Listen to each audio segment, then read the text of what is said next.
Hello, chat. Are we there? Chat, are we here? Are we here, chat? Are we here, chat? Are we here, chat? Are we here, chat? Hello, chat. What the fuck is up, gamers? It's good to see you all. Welcome back to the old Uncle OG YouTube stream. Holy shit. What a good time it is to be here. Know what I mean? What's up with it, motherfucker? Shit. What's good? What's good with you? Guys, welcome. Starting bright and early here. You know what I mean? Doing the thing. We're doing the YouTube thing. We out here, B, on fucking phone M. Almost said something else. We're trying to run a professional operation here. We got to be careful, okay? Guys, welcome back. Please like the stream, all right? Get on every single social media platform imaginable and like the fucking stream. Share it. Tell your grandma to watch it. Tell your mom to watch it. Your dad, your brother, your sister, your girlfriend, your wife. Tell everybody. Your mistress. Don't tell your mistress. Throw your mistress out of the house, actually. We don't want no Jezebels around us, right? Fuck that shit. That shit's gayer than AIDS. Hello, guys. It's good to see you all. Fucking, what do we got going on tonight? Alright, so first of all, I'd like to formally apologize for the thumbnail. Alright, I understand that it is AI slop. Okay. It is what it is. I made it hastily.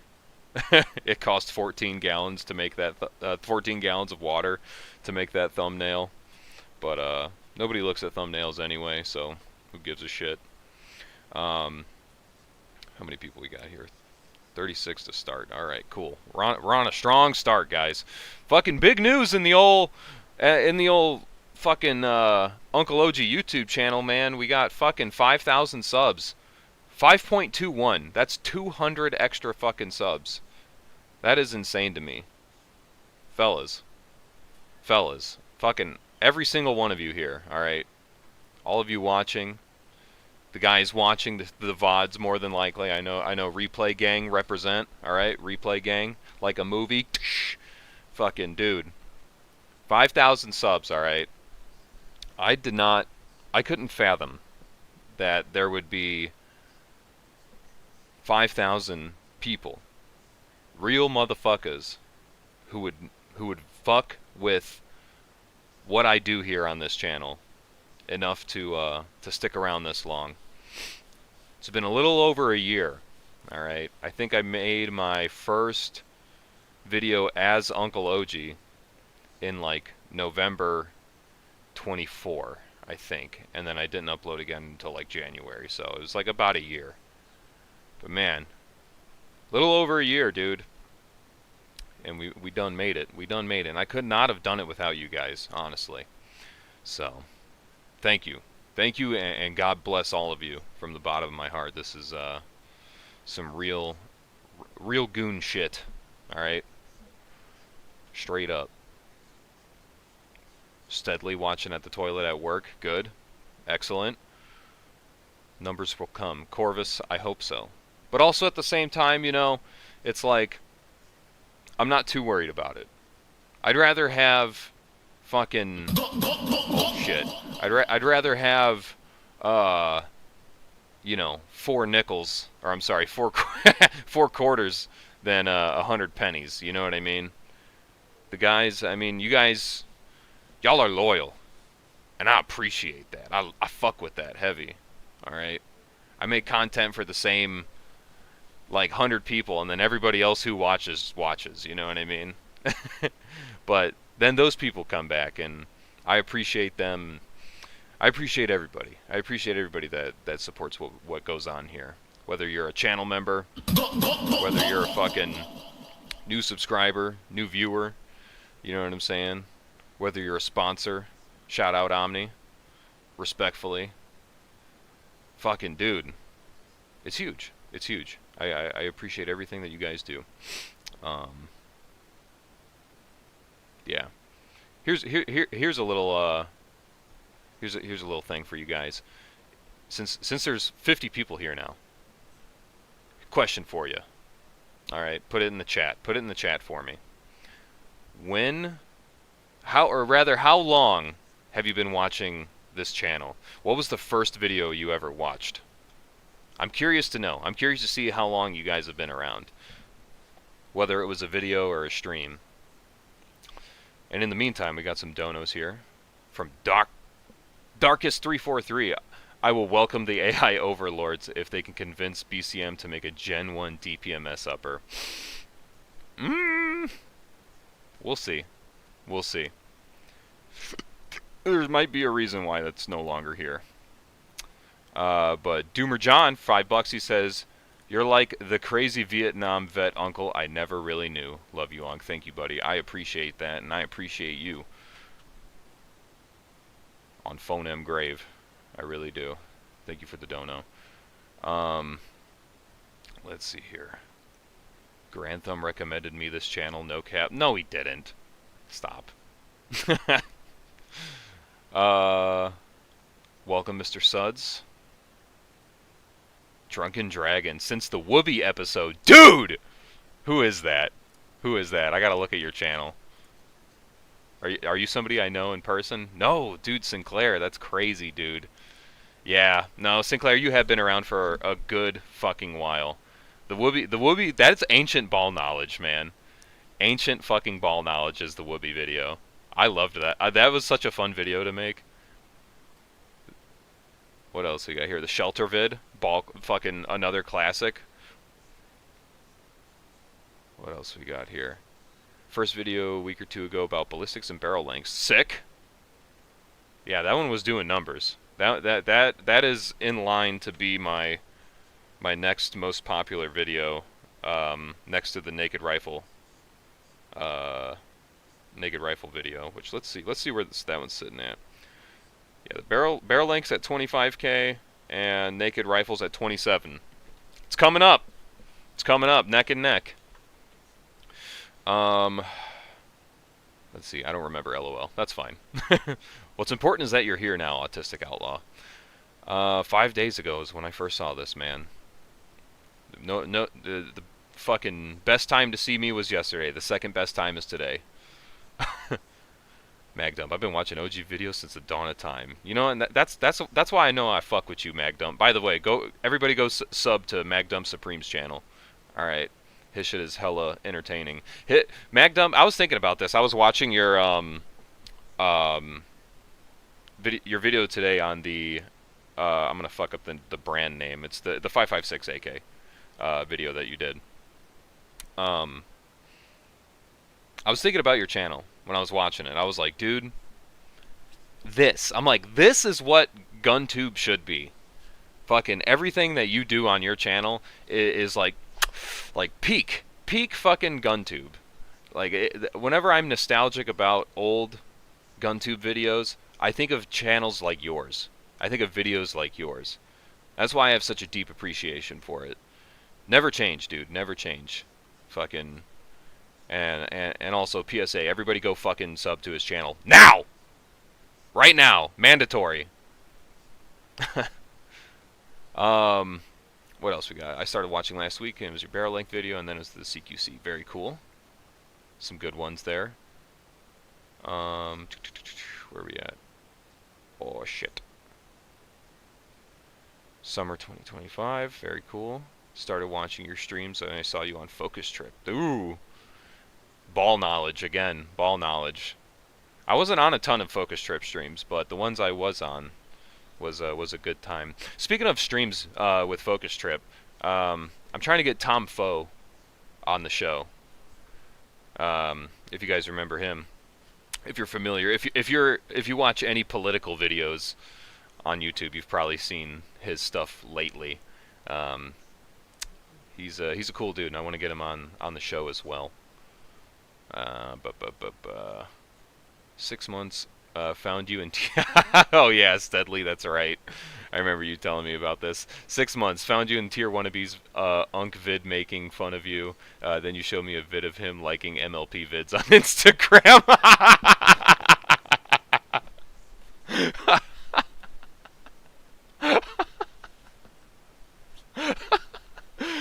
Oh, yeah. You'll get that, man. You'll get that. It is what it is. Listen, it was a funny video, okay? It was a funny video.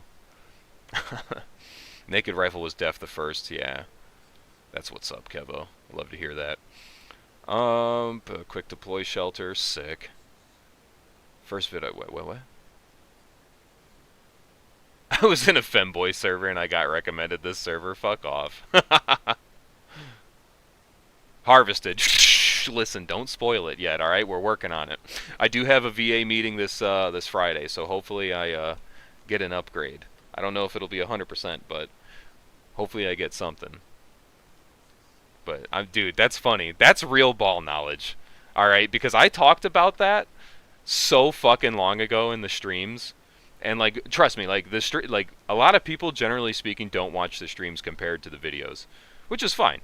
You know what I'm saying? The real ones hang out in the streams. The real ones want to fucking interact and shoot the shit, ask questions, whatever. Fucking the the service related inside joke. That's gonna pay off for those who know. If you know, you know. Let's see here. Snucka, welcome back, buddy. Let's see here. First vid, 48 hour. It's definitely been longer than Naked Rifle. Cool. You have too much shit on your PC? Nice. I liked that video. That was a good one. Magdump, I will get a fucking AK, alright, eventually. I'm working on it. I'm finishing...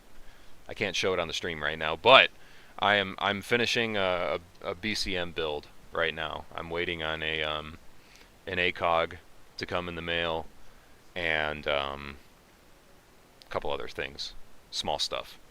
I also need to get a fucking Holosun Iris. I'm planning on getting one of those and testing it out. What else? Rebel Spirit, welcome in. Join the chat from competition again. Sick.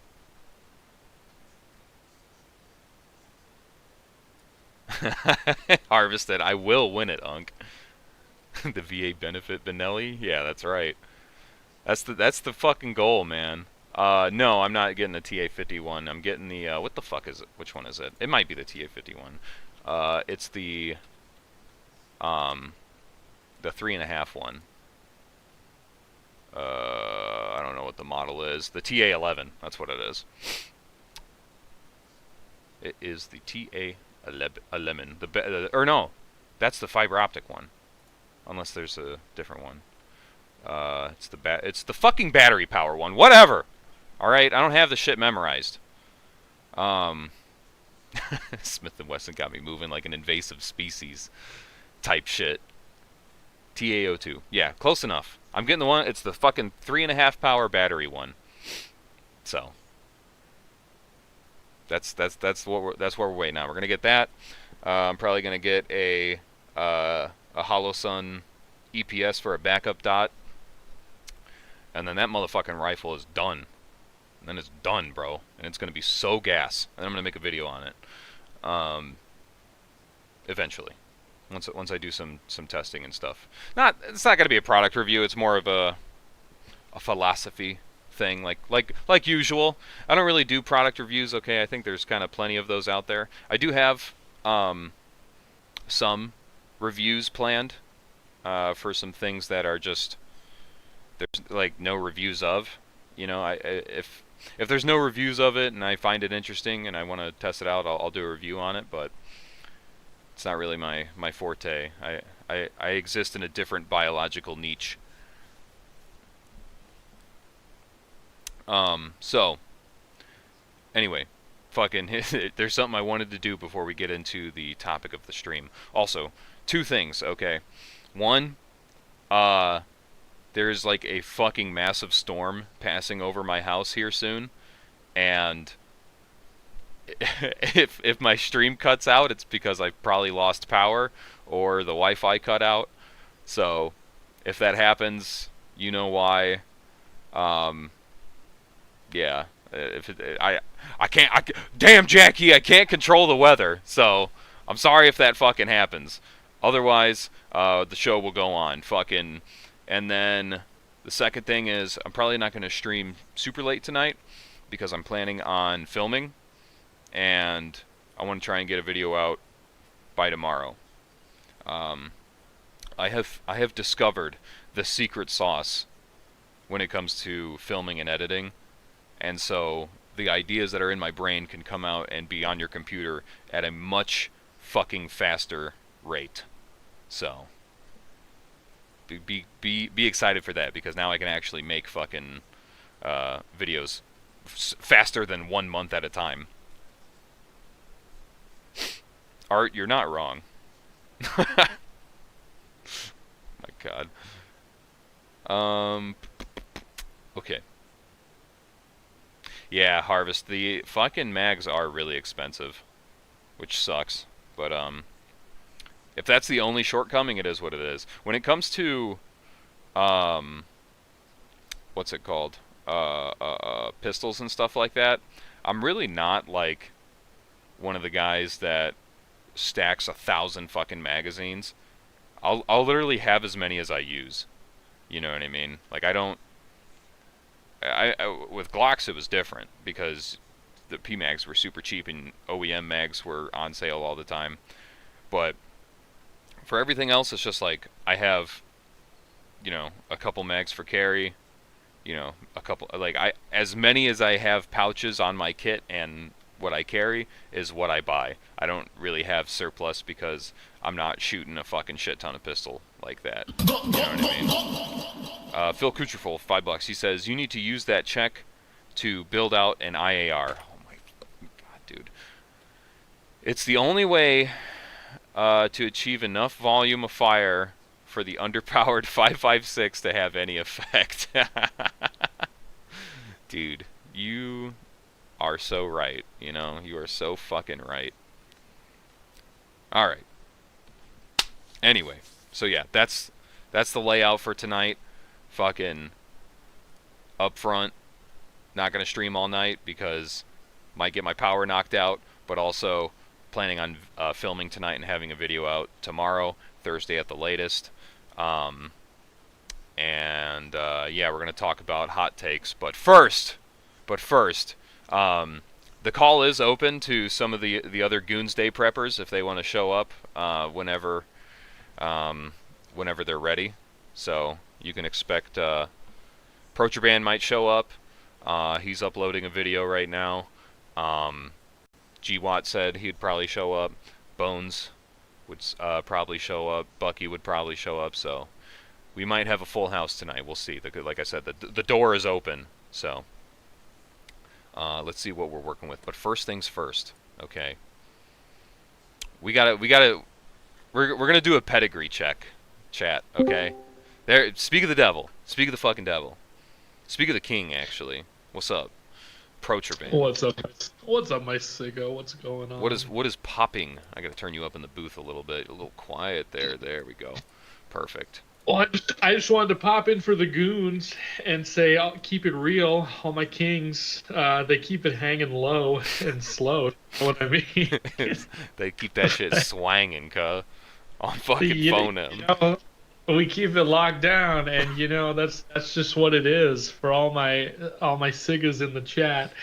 Yo, no, it's it. Drop a 1 if you a sigga, all right, in the chat right now. 1 for real siggas. Type shit. Fucking, I was blowing your spot. I was just saying how you're getting ready to drop a video tonight and that you might make it in, and it seems that has come to fruition. Protraban will return in Avengers Endgame, and so will Uncle OG. He will be there too. It's true. No, we're just talking. There's always something interesting to talk about. It seems like, I don't know, trying to decide what I want to do videos on and what you want to put out there for the masses, right? And you've had a lot of good stuff, the barrel length and TQC and all that. I've had a couple heaters as of late. It seems lightning has struck twice miraculously by the grace of God. So I'm hoping to keep that steam rolling. I'm gonna keep dropping slop until I get told to stop, as it were. Well, I know you dick slap the algorithm with the re-upload. Machines do not serve. Machines serve us. They don't tell us what to do. So I was glad to see you got that in check. Hell yeah, But thank you. great videos. No, absolutely. It's the industry is at an interesting place. It feels like the AR is kind of, I don't know, do we say we want to say perfected, but there's still a lot of debate about the barrel length, the optic, and just kind of It is endless endless. options for you to spend your money on, it seems. Yeah, and I think that's kind of the goal of the industry as of late, is just to get you to spend money until you find that perfect setup. But that's kind of the sick fucking joke, is that there is no perfect setup, right? So the idea is that there's going to be an ever changing new standard, with hype beasts fucking changing what everybody thinks and making cool YouTube videos and stuff like that, with paid placements and advertisements and stuff like that, to get you to continue to buy shit that you don't actually fucking need. So true. I see somebody says $56 Sigmag in the chat. That's crazy sauce. Yeah, yikes. There's a lot of inflation. Guys, don't Google inflation with safe search off on Google Sig Images. inflation. No, no, not sig inflation. Not any inflation. Yeah, We whatever don't you like. do. Yeah, don't type in this exact words or phrases. Speaking of, Inflation. speak, what Taco Bell? What's tonight, King? What'd you get, Oh my Got god. myself Whataburger. dude? Slop a burger. You'll love to see it. Hell yeah. I need to figure out dinner myself. I think I'm gonna have a nice Mexican man deliver me a burrito to my house midstream. I'm gonna have him come on the stream just for the hell of it. Very nice.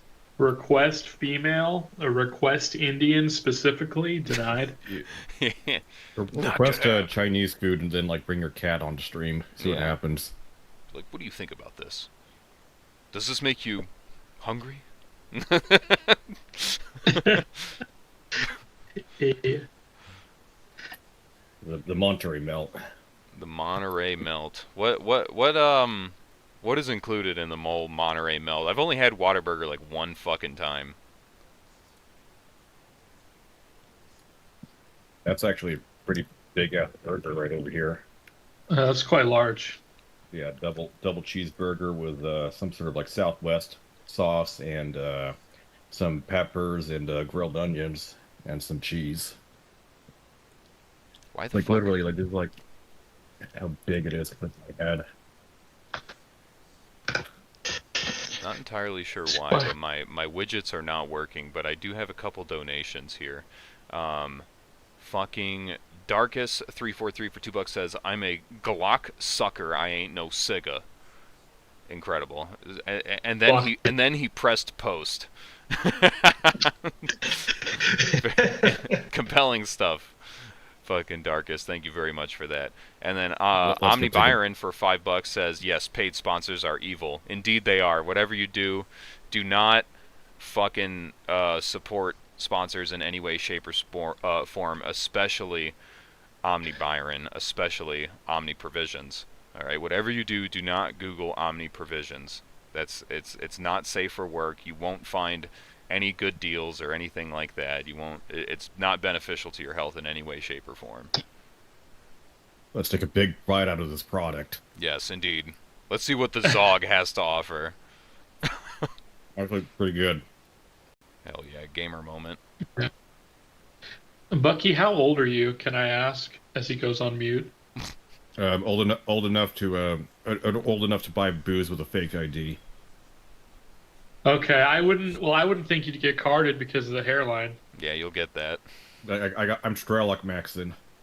Yeah. Uh, I was just wondering, King. Sorry, bro. I have a worse hairline than you. Don't feel bad. I am truly unk status. So you guys came in at a really good time. We were gonna do a pedigree check, And the way that I was going to do that was, I don't know if you guys are watching the stream on YouTube right now. Fucking, we're going to go over here. My God, fucking perfect timing, bro. I cannot move on to the next fucking segment because the homies keep fucking joining. Return of the King. Let's go. Dude, real shit though. What's up, Gwatt? How you doing, buddy? Doing good, brother. Doing good. How we doing tonight, fellas? Doing great. Doing great. Fucking, we're eating some delicious Zog slop on stream. This is gonna be a nothing stream. Just so everybody's clear at home. All right, this shit is gonna be we're just vibrating, as it were. So we're gonna we're eating the Nutty Burger by Whataburger contains two hamburger patties, some grilled onions, some grilled peppers, some Monterey Jack cheese. Yeah, that's it. I'm ordering fucking DoorDash. Everybody can kiss my ass. I don't give a fuck. I will pay extra. The fries kind of suck though. They didn't taste fresh or hot. And I was like me, just getting them straight from the window and eating them out during the car ride back here. Tough. Interesting. That is Timmy too tough. Timmy tough nucks. All right. Anyway, so I was going to do. Watch, I'm gonna say this and then Bones is gonna hop on. Fucking. What I was going to do was a sort of pedigree check, just to sort of pass the time. But I'm already committed to the bit now because it's hilarious. But I was going to do a pedigree check, and by doing that, I was going to take a online test for autism. Let's see. Yes, now you go. You guys should be able to see that now. In the stream, at least. Everybody else will have to make do. Fucking, let me move some shit around here. There we go. Alright. So, chat, here we go. Has anyone ever taken one of these before? An online test for autism? Yeah, it called me a neo-Nazi. What? It's an actual thing that it can do? Yeah, I'm some sort of, what's it called, neo-fascist. Ah, yes. What the fuck? Oh, shit. Hold on. Hold on! Hold on! Gotta do a little cropping real quick. There we go. That is much better. Okay. Alright, chat. Check it out. So, we're gonna do this test for autism. We're gonna see how retired I am. Alright. Fucking HK, thank you for the sub, buddy. Appreciate that. Welcome to the gang poop, as it were. I'm gonna open up the chat on my phone so I can see what you guys say. I'd like to keep track of how retarded you guys are at home as well. So, if any of these questions resonate with you in a personal way, please let me know. My God, I can't fucking skip the ads. Whatever, suck me dry. All right, here we go. I prefer to do things on my own rather than with others. I would say that I would probably say I definitely agree. I would say definitely agree. I was gonna say it depends on what we're doing, but just generally, I would say definitely agree. It's one of those things. CQC with a tight team, I'd rather be with others. If I'm by myself, or if I'm more likely to get shot by them than the enemy than by myself. Yeah, I just like in social interactions, social settings, I'm just a little reluctant. All right, I'm a little reluctant to just jump headfirst into stuff like that. I don't particularly care for it. So, yeah, I would say definitely agree. But I understand the necessity. I am a functioning introvert. If I need help filming, or God forbid I have to go to my I'm gonna say the J word, my job, fucking, then it is what it is. I will socialize and do what I have to do. But otherwise, if it's up to me, my ass is home. You know what I mean? It'd be like, have you ever heard about the sports ball game? And I'm like, fuck. Yeah, no, I'm not a stupid fucking goy cattle. I don't watch your fucking bread and circus shit. and they say, "Sir, So this is a real. Wendy's." I prefer doing things the same way. For instance, my morning routine or trip to the supermarket. Absolutely fucking agree.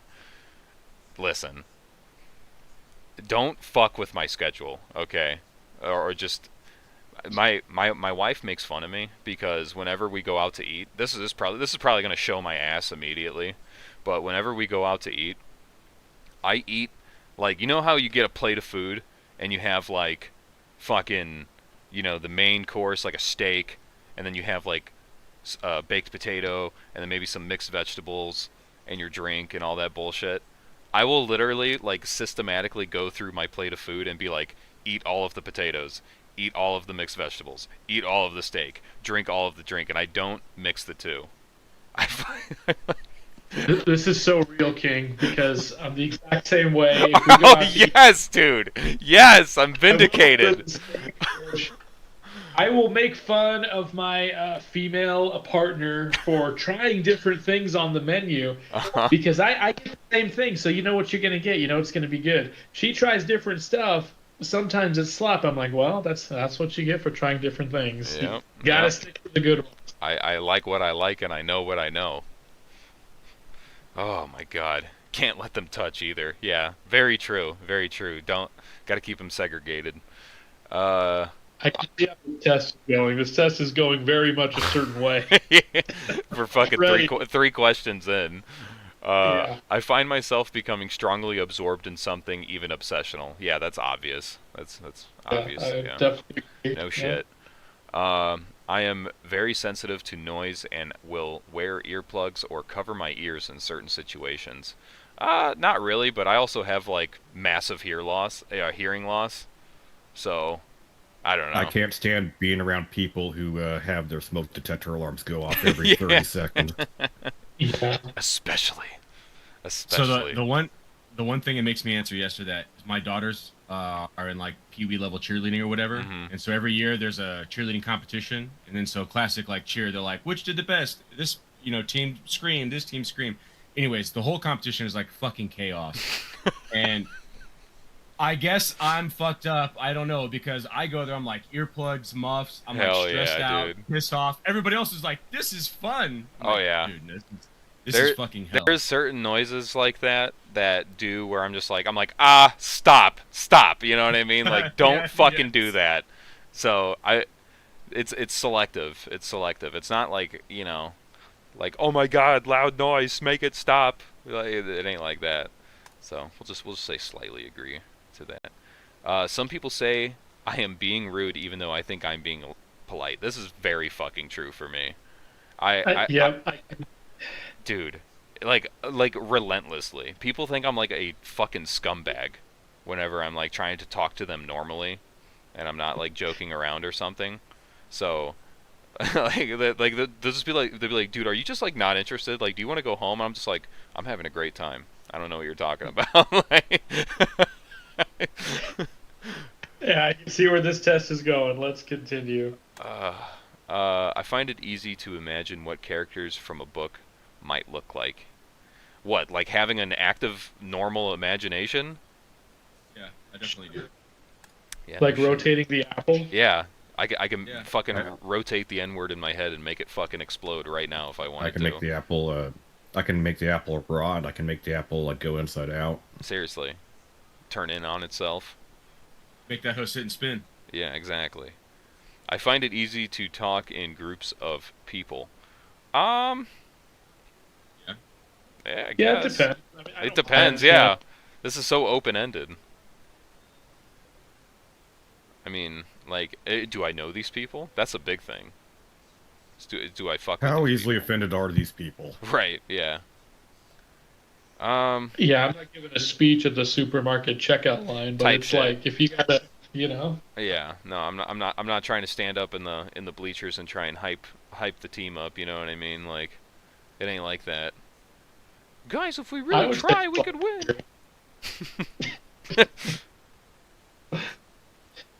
Uh, it's not my strong suit. You guys know that I have a hard enough time just forming a normal sentence without saying fuck 1,000 times or saying a million times. Like, just look at my videos. Look at how many jump cuts are in my videos. That's because I'm cutting out every time I say fuck, or. At least you don't have like a dozen like video clips of the same take, and all of them are just slightly fucked up, so you can toss the whole entire take and try again. Dude, I've been there before. All right, I've scrapped an entire video already because I'm just like, you know what? Fuck this. Like, I can't pull my head out of my own ass. I'm more interested in finding out about things than people. Definitely agree. I find numbers, dates, and strings of information fascinating. What? 1312. 1350. 67. No, 60, fucking 69 420. 8008. You know, okay, so one thing about this that I find true about myself is I always this is automatically retarded now that I'm saying it out loud. Fucking the thing that I do with this is when I look at license plates, I always try to like make sense of it, as in like I assign a meaning to the like the number string or like the word. Like if it's a word, I'll be like, oh yeah, hey, it's that word. Or fucking like these letters make, or these numbers make this corresponding letters to make this word. Or dude, chat, I'm fucking insane actually. All right, now that I'm saying this shit out loud. All right. Yeah, I wouldn't say they're fascinating, but I just fucking do it automatically. You know. Yeah, I wouldn't say it's fascinating, but it's definitely interesting. You can look at the numbers, like on your odometer, and it's like yeah, see what's exactly. going on. Yeah. I'm like, oh, dude, 17171717. You know what I mean? Like, or it's like, oh, trips, fucking 126 444. Hell yeah, let's go. what 67? Yeah, basically. Fucking, I'd be looking at numbers and shit, respectfully. I prefer non-fiction books and films to fiction. Well, like a good epic hero's journey is always right. nice, right? Okay, Right, so dude. I Star fuck with Lord of Wars, the Rings. You know. Lord of the Rings, yeah, but that's not what they're saying. They're talking about like fucking all of the other movies, the other 99.9% of bullshit they fucking Yeah. make. I'd be watching the fuck out of Band of Brothers, like a lot.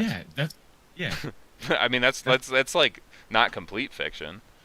It's No, pretty real. that would be, according to this test, that would be considered like realistic, not fucking fantasy. It is a drama documentary of things that actually happened. Yeah. I'll say slightly agree because I do be watching anime from time to time. And I fuck with that, which is obviously not fucking real. I find it upsetting. Wait, anime is not real? Yeah. What? Wait. I'm stop me from starting this 12 gauge right now. I find it upsetting if my daily routine is upset or changed. We already talked about this. Yes, don't fuck with my way of doing things. Here's the thing. If I have plans to do something and something gets in the way of me doing that or like cancels my plans, I'm like literally pissed for a week.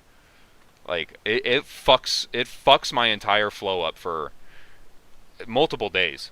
Like I'll be infuriated. Like if I'm supposed to go, big thing for me, I don't get to go camping a lot.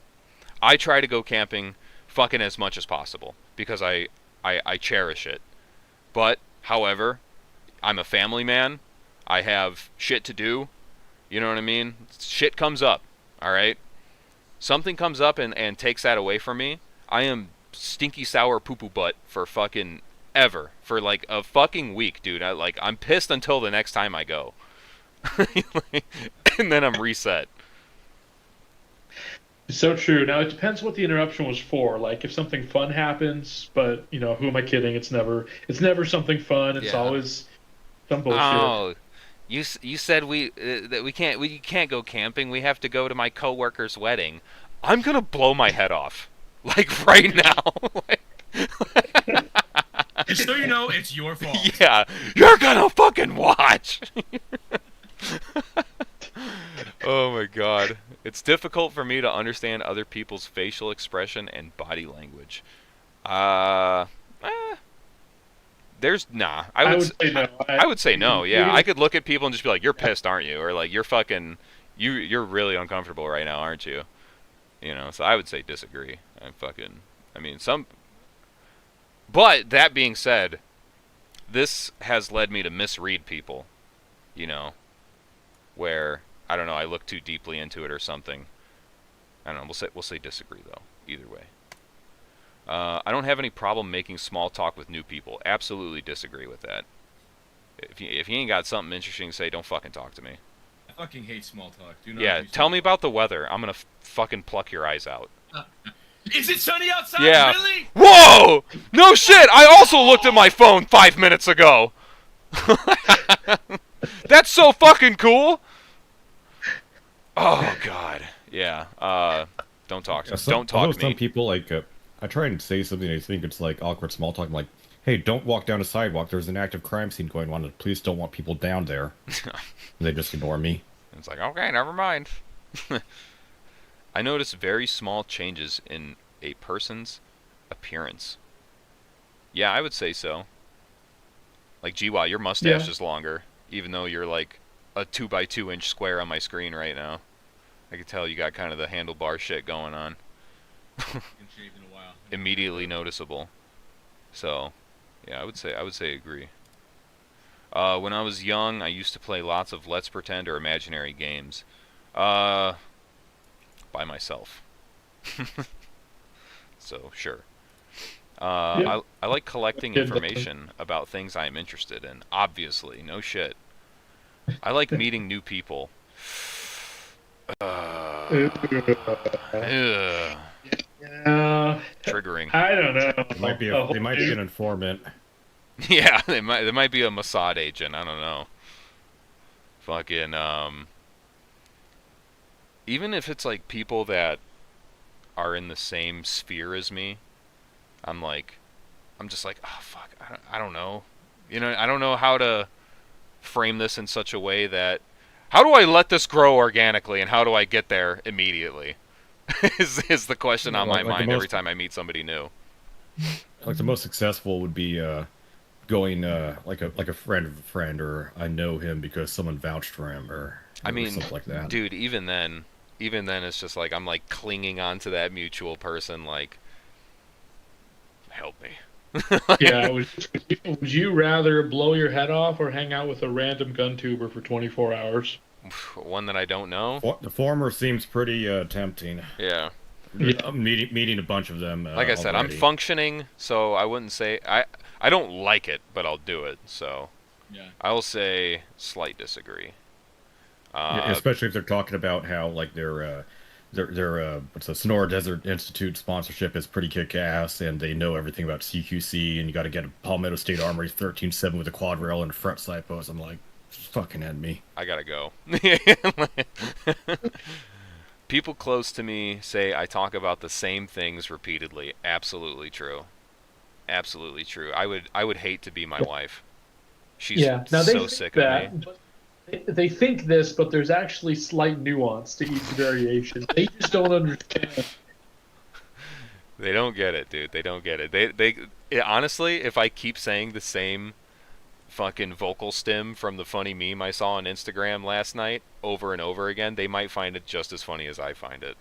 Eventually. So It just hasn't gotten there yet. Yeah, it's you gotta let it build up, you know. I've already replayed it 1,000 times in my head, but I've only said it 100 times, so eventually it'll catch up. Thank you for the sub, by the way. Just some Space Cowboy. I find it easy to work out what people are thinking or feeling just by looking at their facial expressions. No. What? What? Like what? Can depend. To what degree? Yeah. Like, what are we talking about here? I'm not a fucking telepathic person. Like, I can't just like walk into the gas station and look at the clerk and just be like, oh yes, you're thinking about the weather. You know what I mean? Like. Yeah, this is really situation dependent. Just by looking at their facial expression. I mean, like, if we're in a conversation and I'm using my brain, yes, I could look at you and be like, oh yes, your whatchamacallit is reflecting what you're saying is reflecting your face and vice versa. So I don't know. Just do you find that you generally like have a good read on people? or are you like completely surprised when they tell you they're happy or upset or they're trying to do something, or were you like, yeah, No. I already knew? No. Yeah. Yeah, you can Same. just kind of look at them, you know. Yeah, exactly. Deductive reasoning. New social situations make me feel anxious. Yes, absolutely. It's important for me to carefully plan any activities I'm going to do. Absolutely agree. 100%. I plan everything to the fucking minute detail, if I can. And I don't like not knowing stuff. I find it hard to work out what people's intentions are.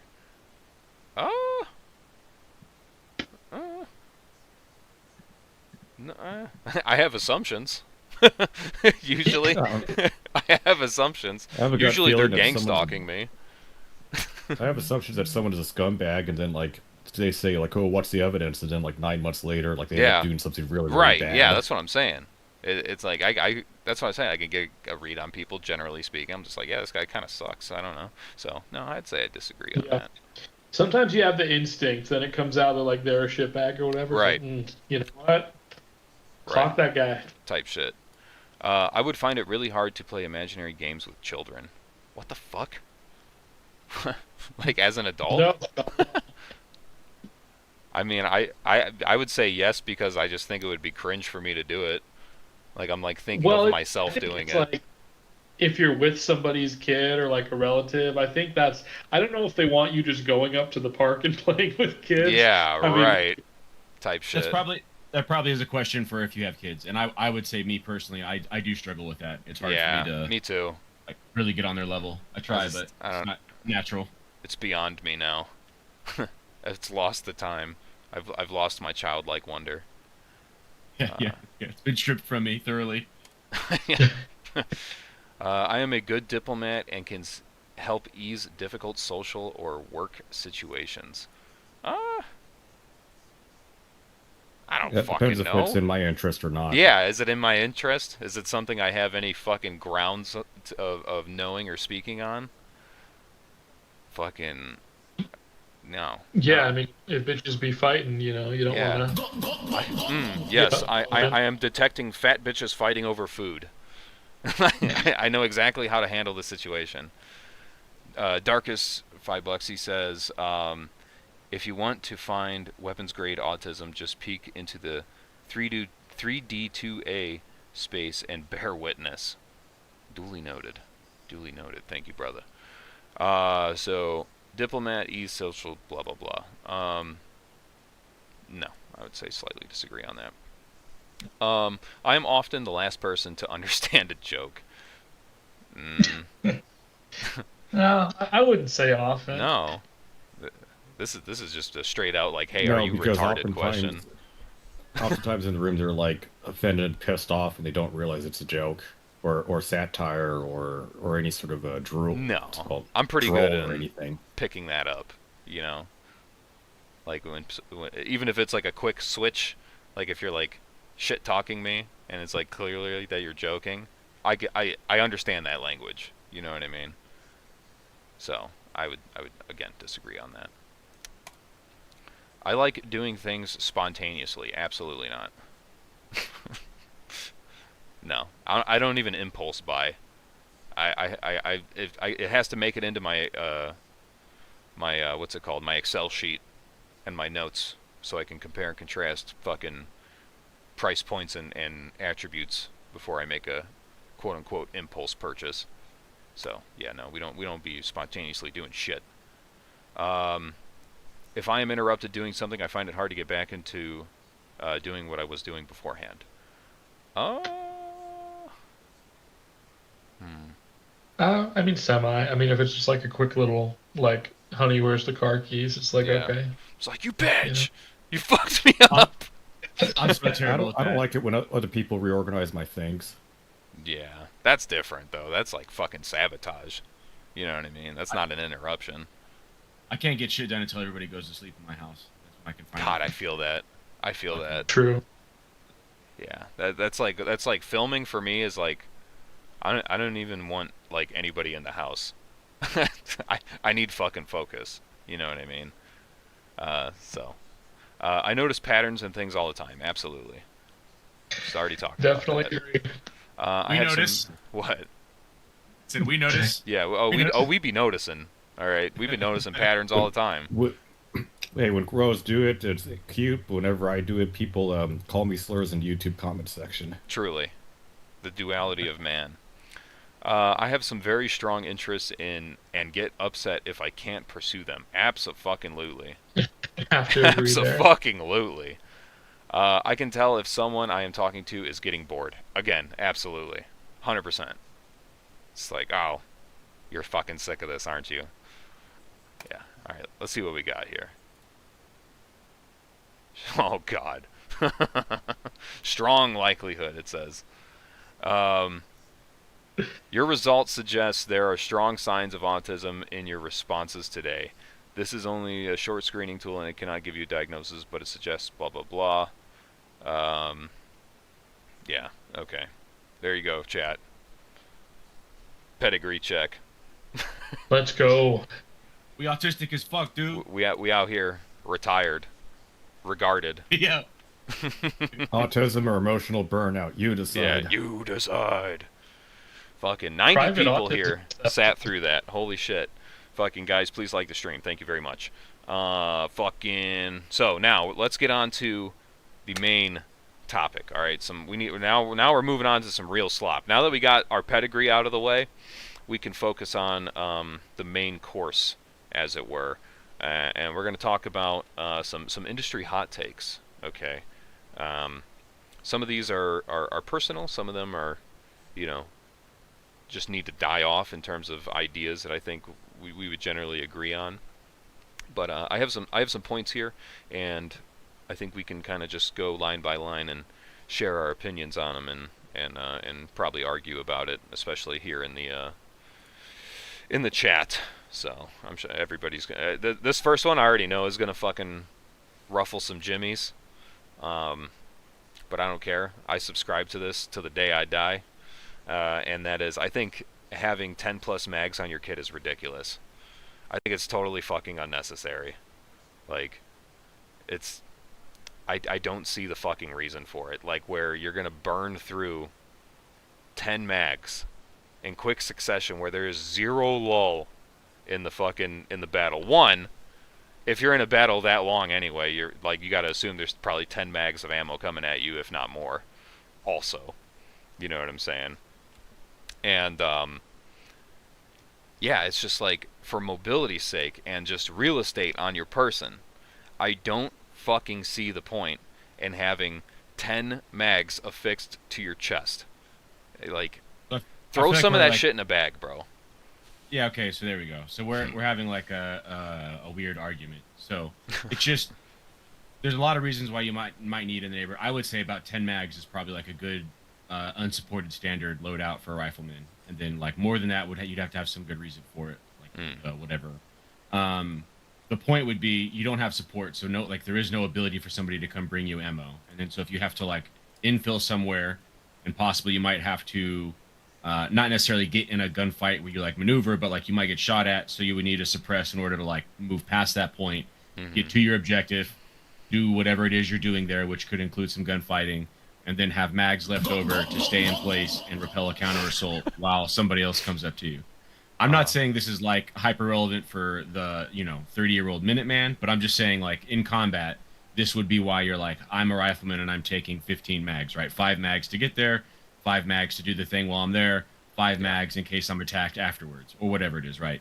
And yes, how you carry those would just be whatever your personal desire is, right? You don't need all 10, 15 like to do speed reloads back to back with. That's true. Yeah, I think generally speaking, like the logistics of the civilian Minuteman goon larper, that's just like having that many mags to be in that long of a sustained gunfight is just not going to be in anybody's favor. You know what I mean? Sure. Well, it all just depends on the context. I agree that those scenarios are less likely. What's most likely for a civilian is that you're going to be in like blue jeans with a bandolier of 3 mags and your rifle, right? Yeah. That already is like not happening all the time. Right. But in the spectrum of like we want to be prepared for whatever, there are certain scenarios where you could see something like that being useful hypothetically for somebody, and then if you think that somebody might be you, you know what I'm saying? Like we're seeing that in Ukraine because that's what they have to do. They can't take vehicles anywhere, so they have to walk 10 kilometers to get to wherever they are, do whatever they do, and then sit there and wait for reinforcements. So that's, again, ammo to get there, ammo to do it while we're there, ammo to repel an attack while we're there afterwards. Yeah. So whatever it comes out to be, it's going to be a lot. It's going to be more than 4 mags, right? Whether it's 10, whether it's 15, whether it's 20, whatever. That's up to you and your mission, et cetera, et cetera. Mm-hmm. But yeah, I agree. You don't need those all to do speed reloads. I personally hate having big bags, especially if armor, right? And again, if I'm shooting that much, I'm getting shot that much, I probably have armor on, which means I probably don't want a ruck, which means I probably don't want 20 mags in my bag. Personally, for me, if I can distribute those like around my kit and around my belt line somewhere, it's not about me getting to them quick. It's just that's where I like to distribute the weight. It's valid. I'd say another thing that in my, what I would say would be like 7 magazines total, but then supplement additional ammunition on clips or bandoliers or extra magazines in a rucksack. Clips tend to be a lot more lighter than actual magazines, but at the same time, you could also lose magazines. True. Similar theory for sure. Yeah, I don't particularly like. I'm playing the logistics game in my head. You know what I mean? Like I understand certain scenarios. Like oh yeah, if it was me and I was in Ukraine, I would do it the same way or whatever. And it's like, but that's not the fucking case. You know, like I think that's like a mentality trap for a lot of people. It is. Yes, it is of probably the most unrealistic scenarios for a civilian, especially if you're not like 1920, right? If you're like, if you think the Civil War is going to break out tomorrow and you think you're going to be the door kicker, then maybe you do need to carry 15 mags. If that's not you, which is going to be most of us listening to this, because you've got a family and back pain or whatever the hell else. If that's the case, even if it is the worst case scenario and there is a fucking civil conflict, it's just like, again, the logistics of maintaining a sustained conflict like that, or sustained engagement, I should say, is not in fucking anybody's best interest. Like, it is guaranteed your suicide, in my opinion. If you're doing that, you're like in the military, whatever that means. You're not you're not like a dude on Neighborhood Watch. You've like joined and deployed, and you're like doing it the most. Hopefully, there's some sort of logistical aspect already in place there, where it can properly fulfill the logistical needs of doing that sort of combat. You know what I'm saying? Because, like you said, for the 99% of people in the fucking 1% scenario, it's just not going to be the case. Like, I'm not saying don't have the mags on you, but I am saying I think prioritizing fucking not getting fatigued and maintaining mobility is more important. And not only that, yes. Somebody has already said in the comments, which I was going to bring up, is that vehicles are a fucking thing. You know what I'm saying? For the same fucking reason, maintaining mobility and fucking fighting off getting fatigued physically is so fucking important, and you're going to use whatever assets you have available to you. When you're looking at dudes in fucking Ukraine, is they don't necessarily have access to a vehicle that they can run back to or fight out of, and blah blah blah. Like, no, they're fighting in fucking no man's land, right? Like, it's blown apart fucking buildings and wood lines that are completely scorched with trenches and yada yada yada, and they have to fucking hide and fight in place, and that's it. You know what I'm saying? Like, a fucking truck might come by once every 3 days or a week or something like that and kick a fucking duffel bag out full of mags and some shit. You know, like, dog, that's not you. Like, get that out of your fucking head. Like, that's not... If that happens here, then great. You have a fucking great reference point to work off of, and you can tell the pink masked man that he was wrong, right? But I generally am adhering to the idea that that is not a fucking thing that anybody... really necessarily, it's not that they don't need a plan around it, it's that they completely neglect the more realistic option, in my opinion. Completely neglect that. That's the thing that's the fuck up. It's not that you know, you have a kit that can hold 15 mags, or that you've put that on and gone on a ruck or whatever the hell, right? Mm-hmm. It's that you don't have water purification. It's that you're not being in reality. Yes. Right. There's some crazy fantasy scenario. Maybe some people sometimes do this. It is a thing. Sometimes cool. Yes.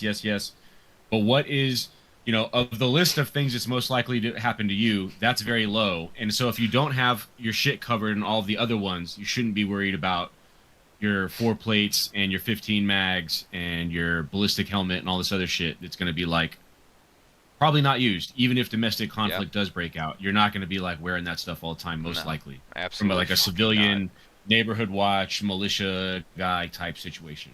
Yeah, totally agree. Approach Man, do you have anything on that? Do you have any ideas? Yeah, I think we can narrow it down a little bit. I mean, so much of it is situation dependent, right? Like Mm. if some young, like if DeQuavius breaks down your door and it's just one guy, the reality is, police are going to expect you to use probably a fraction of that 30 round mag. Like if you dump until you see daylight, it's going to be a really tough self-defense case, I think, at that Right.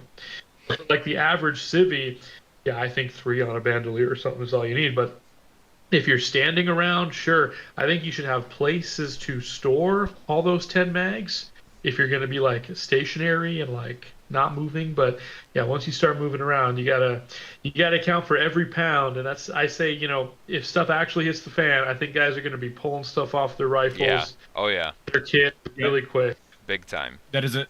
I'll go ahead and triple down on that point too. That's already said. I don't give a fuck. You're gonna have to listen to it from me.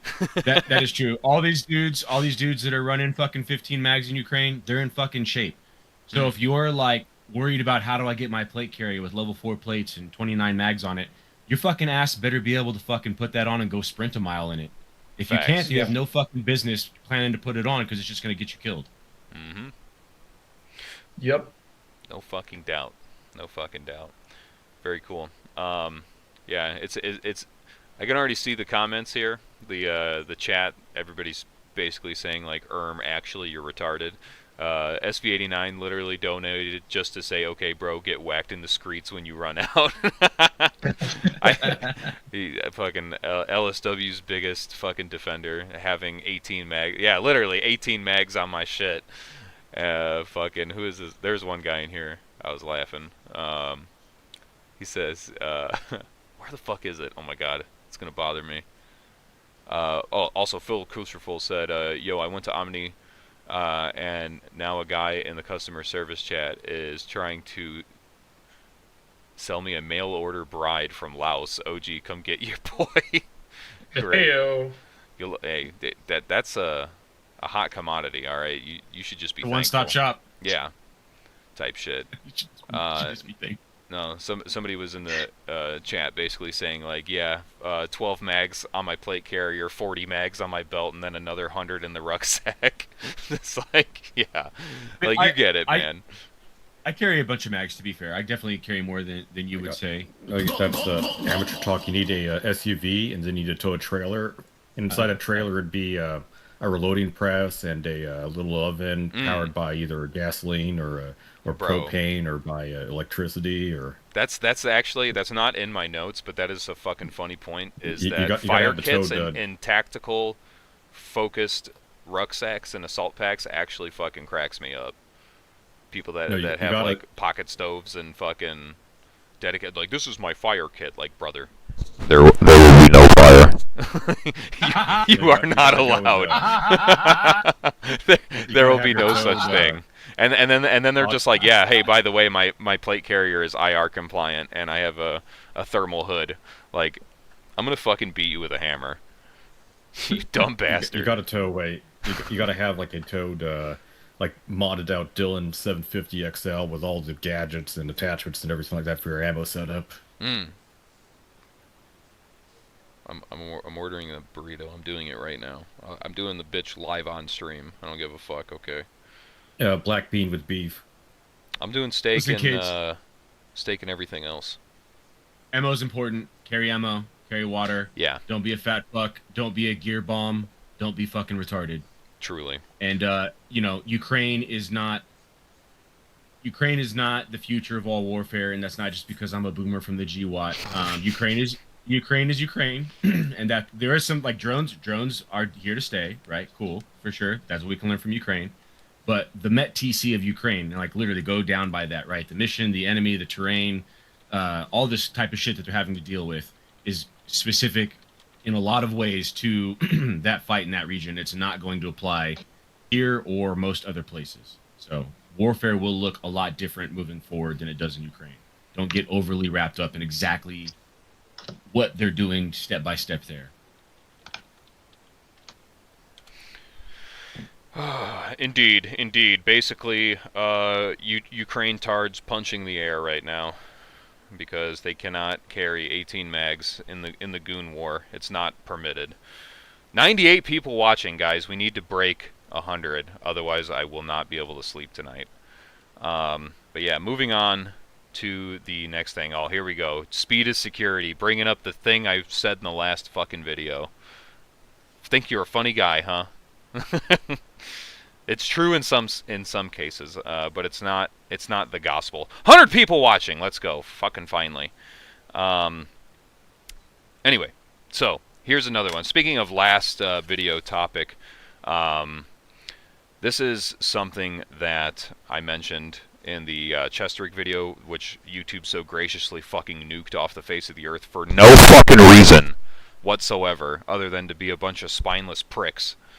One thing I talked about was, I think the concept of having a kit for training and a kit for quote-unquote real duty use is fucking ridiculous. Like I'm sure you guys have heard it before, where it's just like, oh yeah, man, fucking, you know, everybody needs a good chest rig for training, and then, you know, they don't have to wear their plate carrier. I'm like, why in the fucking hot damn fresh hell would anybody want to fucking not train in the kit that they actually plan on fucking using, right? Like, is that sounds like somebody that doesn't understand why like somebody was in the military and then got out and didn't understand why sometimes they wore like whatever you guys called it, your nylon kit, and then sometimes they wore a plate carrier, and they were just like, oh, in training we wore FLC, and then on deployment we wear a plate carrier. That's not what's going on with why you did that. They're different. It's for different reasons. Truly. Not like training kit where you have a bunch of stuff in UCPs and you have identical stuff in your operational Totally camouflage. different. No. I'm saying, yeah, so, like, a separate, easier to fucking use kit because you're lazy. Dumb. Yeah, like, it's just like, oh, well, I don't want to wear my plate carrier, you know, I want to be able to practice. I'm just going to the flat range. Yeah. I don't need to wear my fucking plate carrier, you know what I mean? The reason you would wear armor or not armor is not because it's training or a mission. It's based on what the operation is that you're doing. If it's an operation that calls for armor, you should wear armor. If it's an operation that calls for not wearing armor, you should not wear armor. A lot of stuff is kind of in the gray area where you or your leadership will decide on what they're going to do. Fucking old Gecko Chaser said it best. He says that's like being straight and fucking dudes before you get married. Practice, dog, for practice. Yeah. You guys didn't kiss your friends to learn how? Holy shit, literally. Fucking also a couple donos here. One from Omni. He said, Phil, it's Omni Provisions, not Omni Surplus. Yes, please tell him the truth, you moron. And also, fucking, I'm just kidding, Phil. Darkest 343 again for $2. You see, boy, he could donate $2. Why can't you? He could do it just fine. Fucking 2-button doesn't work. He says tiny hats are attacking super chats. Yeah, I fucking guess so. Very common usury tactic used by the enemies of freedom, the enemies of free information and free entertainment. Split rigs are meta, I guess. I don't know. Again. Meta is gay as fuck. Yeah, literally.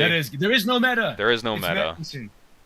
There's a reason that everything is met TC. I'm sorry, I'm gonna rage for a second. There's a reason that everything is met TC. Okay, I know that's like lame and a meme and it's a joke, but it's the fucking truth. Depending on what the mission is, depending on what the enemy situation is, depending on what your friendly situation is, depending on fucking the terrain, the climate, all this shit is gonna change. There is no like belt kit always wins, split rig is always right. There is no always or never in tactics. Okay, so if you're listening to somebody and they're saying always this or never that, they're fucking retarded. Because sometimes shit changes. Which is, as a civilian where you don't really have a set stuff, is this complicated. And plus, we're all fucking dirty consumers, so we love to buy shit, which is why we talk about this stuff fucking endlessly. Yarp. The reality is you should establish some sort of, like, versatile and scalable kit setup as a civilian so you can cover most of your most likely things, and then fucking let that be good enough, stop buying chest rigs, and fucking move on with your life. A lot of it also is personal too, like body types, right? Are you tall and skinny? Are you short and fat? Do you have a long midsection? Do you have long legs? This is going to change what kinds of gear stack on top of each other, what kinds of gear feel good to you, what kinds of gear work best for you. So there is no meta. I mean, There's no meta. If you're if you're like 280 pounds, a belt could be like very handy. You can haul your crap on you. But if you have like a size 32 waist, that is not ideal for belts. Where you got to supplement it with other stuff. Yeah, I don't know if you guys remember a few years ago, but there was this huge meta on GunTube that was like, oh, you need a 22 conversion kit for your AR because it's easier to practice in. Dude. It's like brother. Dude, brother. yes, that is such a great example, dude. Fucking great example. Legitimately. I totally forgot about that. Luckily, that's been memory hold because I think everybody has kind of moved away from that because that is a fucking stupid way to think. But that was so fucking common, like, God, I don't even know, like 5-10 years ago, whereas like the CMMG conversion kits were like coming, or were not coming out, but they were like, popularized on YouTube again. Took a wave of hype and shit like that, and they're like, oh, that was the selling point. We found a good thing and we found a good way to sell it, and we're just like, yes, this is a great replacement for training with normal fucking ammo that you plan on using normally. It's super cheap. You could buy fucking this much ammo and save your regular ammo. It's like, okay, so we're just gonna take our fucking range time and just chop its value in half or more, by using fucking 22. We're gonna shoot the equivalent of an air gun. Yeah, just do dry fire, like for real. Just do dry fire Yeah. if you're gonna shoot 22. Honestly, it probably is better. Oh my god. The average 22 enjoyer, once they pop in a real 5.56, says, why do my ears hurt? Yeah, you get that. You'll get that sometimes. Yeah, absolutely. I think it's very dumb. Don't. I wouldn't split up your kit. Wear your kit that you're planning on using during training. The old adage, train how you fight, is true and has always been true and will continue to be true. Dude, there's 22 defenders in the chat right now. I see them. Yeah, what the fuck? Dude, Listen. This chat is 22, crazy, bro. 22 long rifle is good. There's nothing inherently wrong with conversion kits. If you want to get a conversion kit rather than buy a separate 22 long rifle, because you want a 22 to do the 22 things, to teach your wife and your kid to shoot a squirrel, blah, blah, blah, blah, blah, that's great. It's not a replacement for combative training with the actual caliber. There's two separate conversations. So if anybody's confused. I love fouling up my rifle with unjacketed lead. Seriously, fucking seriously, dude. I once I shot like a good fucking 500 rounds of 22 out of, because I had a CMMG. I was just like, dear God. I looked in there, dude. It was fucking disgusting inside the rifle. I mean, another thing is that like they already have accuracy problem. A lot of these 22 kits would have accuracy problems just because you have a ridiculously high spin rate for a 22 long rifle. Yeah. As well as at the point of aim would be different than what it is under optics, which means you have to re-zero your crap all the time, which takes ammo to go and zero, confirm, group, all that stuff. So you're just using up 5.56 ammo just to confirm to zero for a greater frequency that I want to do.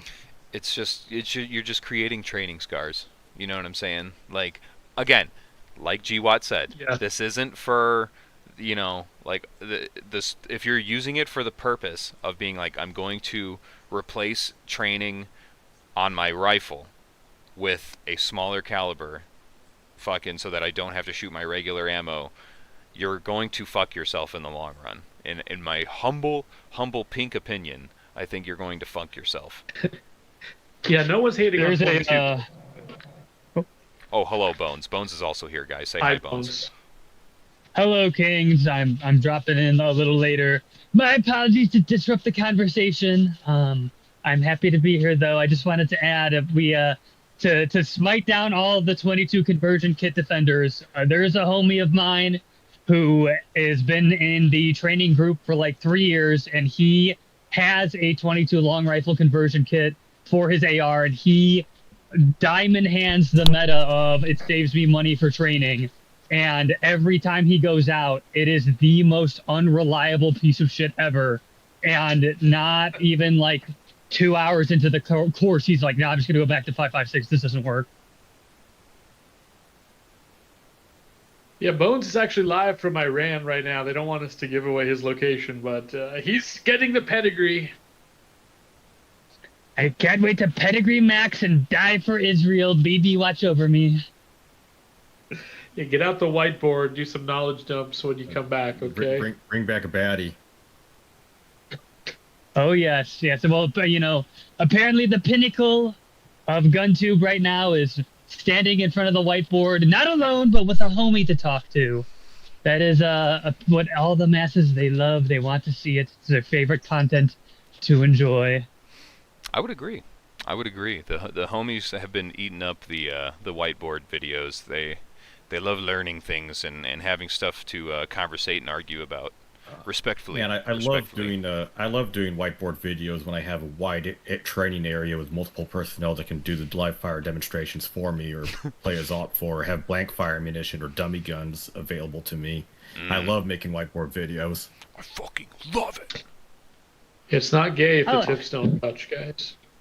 Oh yes, by the way, the burrito has been ordered, chat. The Mexicans will be at my house very soon. Big news for the unemployed. What? Did you get any chips with it? No. Rice? I just got rice, beans, and a delicious Pepsi. Some delicious Zog slop.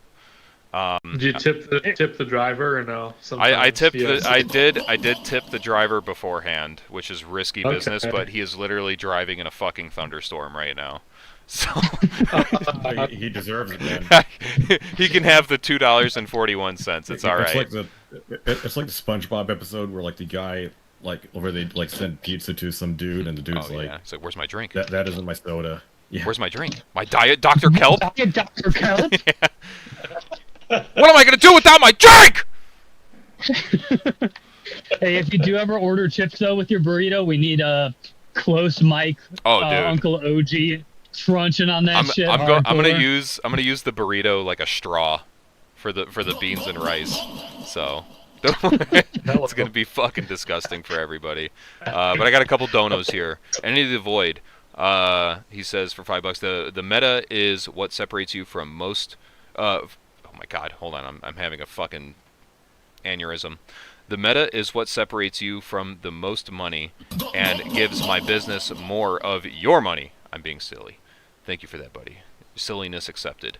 And then he says again for 5 shekels. Good stuff, gentlemen, but I want to know how all of this helps practicing surrendering to the Apache you hit with the radar gun. What? You gotta play your turn and then roll with the high-powered bootleg Chinese laser. They love that. They fuck with that heavy. DM Luis for $5 says, "Is it peak poor to just buy another gun?" Yes. I'm stuck in the bad habit of just buying another one instead of optics or accessories. There is no additional security from buying 14,000 fucking guns. You can only use one of them at a time. Maybe 2 if you're lucky. You really don't spare parts for it. that is a smarter buy, like extra buffer springs, ejectors, extractor kits. It's just financially a better idea. Pins. There really is no point to having more than 5 or 6 weapons.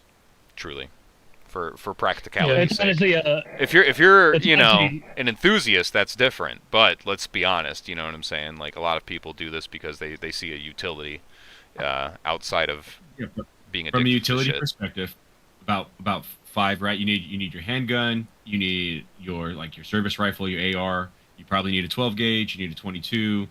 Perhaps you could make the argument you need a bolt gun if you live in Wyoming or somewhere where there's elk or moose, right? You need a hunting caliber bolt gun. Yes, that pretty much does you. Yeah. Little booty fart. I have 12 16-inch AR-15s from PSA in my Dude. Make this man he's prepared. The commander of the Goon Army himself right there. All right, because he's the most squared away. You go to the gun store, and the first booth you see, and it's a PSA parts kit on a anodized purple lower receiver. God, and enough accessories from Temu. Dude, hell no. Or it's got Gulp Fab Defense furniture on it. God help us all. That's too rich for my blood. Yeah, no. You need a credit check. Yeah, to you get gotta go. Gotta go to UTG for the real budget tier, high quality parts. Truth, big truth.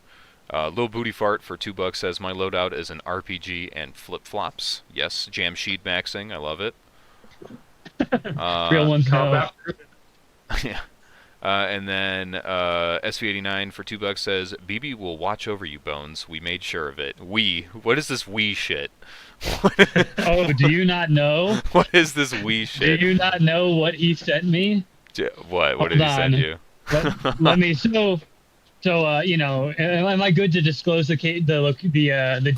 SV89. It doesn't matter. I'm gonna do it anyway. Yeah, you're fucked. Yeah, you're fucked. Yeah. So we bought some totally not Chinesium cheap little radios to use for like informal communications while we're over there dying for Israel. And somebody in chat may or may not have 3D printed us a couple parts for them, like some ruggedizing parts. And inside the box that the order was shipped in, there was also a 1/16 3D printed Netanyahu bust. Of course, yes. That weighs like 3.5 pounds. His new obsession, making tiny BBs. That's fucking hilarious. That's good. Yeah, that is actually a good luck charm. It will protect you. Yeah, I'm trying to find it. I'll post it in the Discord chat here. Yeah, once you find it, I'll put it up on the screen. Darkest for $5 says, if you're poor, just do favors for the rich 90-year-old woman. It's just that easy now. I better see everybody rocking DD. Yeah, no, just get Gram to buy you the Daniel defense. You know, at what cost? Just get the CIA to do it for you. Right. Yeah. Just join the right subreddits, be in the right Discord chats, and make fringe enough. Go into right. Posts go in the right on Twitter, chat, say the right things, and all of a sudden a DDM4 ends up at your front door. Just in a box with a bow on it, literally. Alrighty, while you're trying to find that, Bones, we're gonna move on to the next topic here, which we actually kind of already talked about it a little bit. Is that multiple builds / uppers for different situations is quite suboptimal. In my opinion, I think you could really.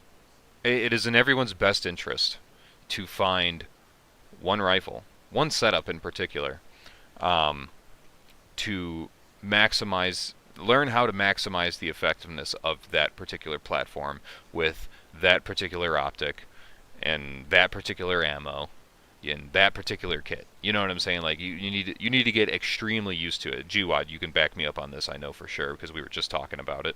I was saying that multiple builds and multiple uppers is sort of ridiculous, because you're not really necessarily, unless you're training a fucking ridiculous amount, which, let's be honest, nobody is,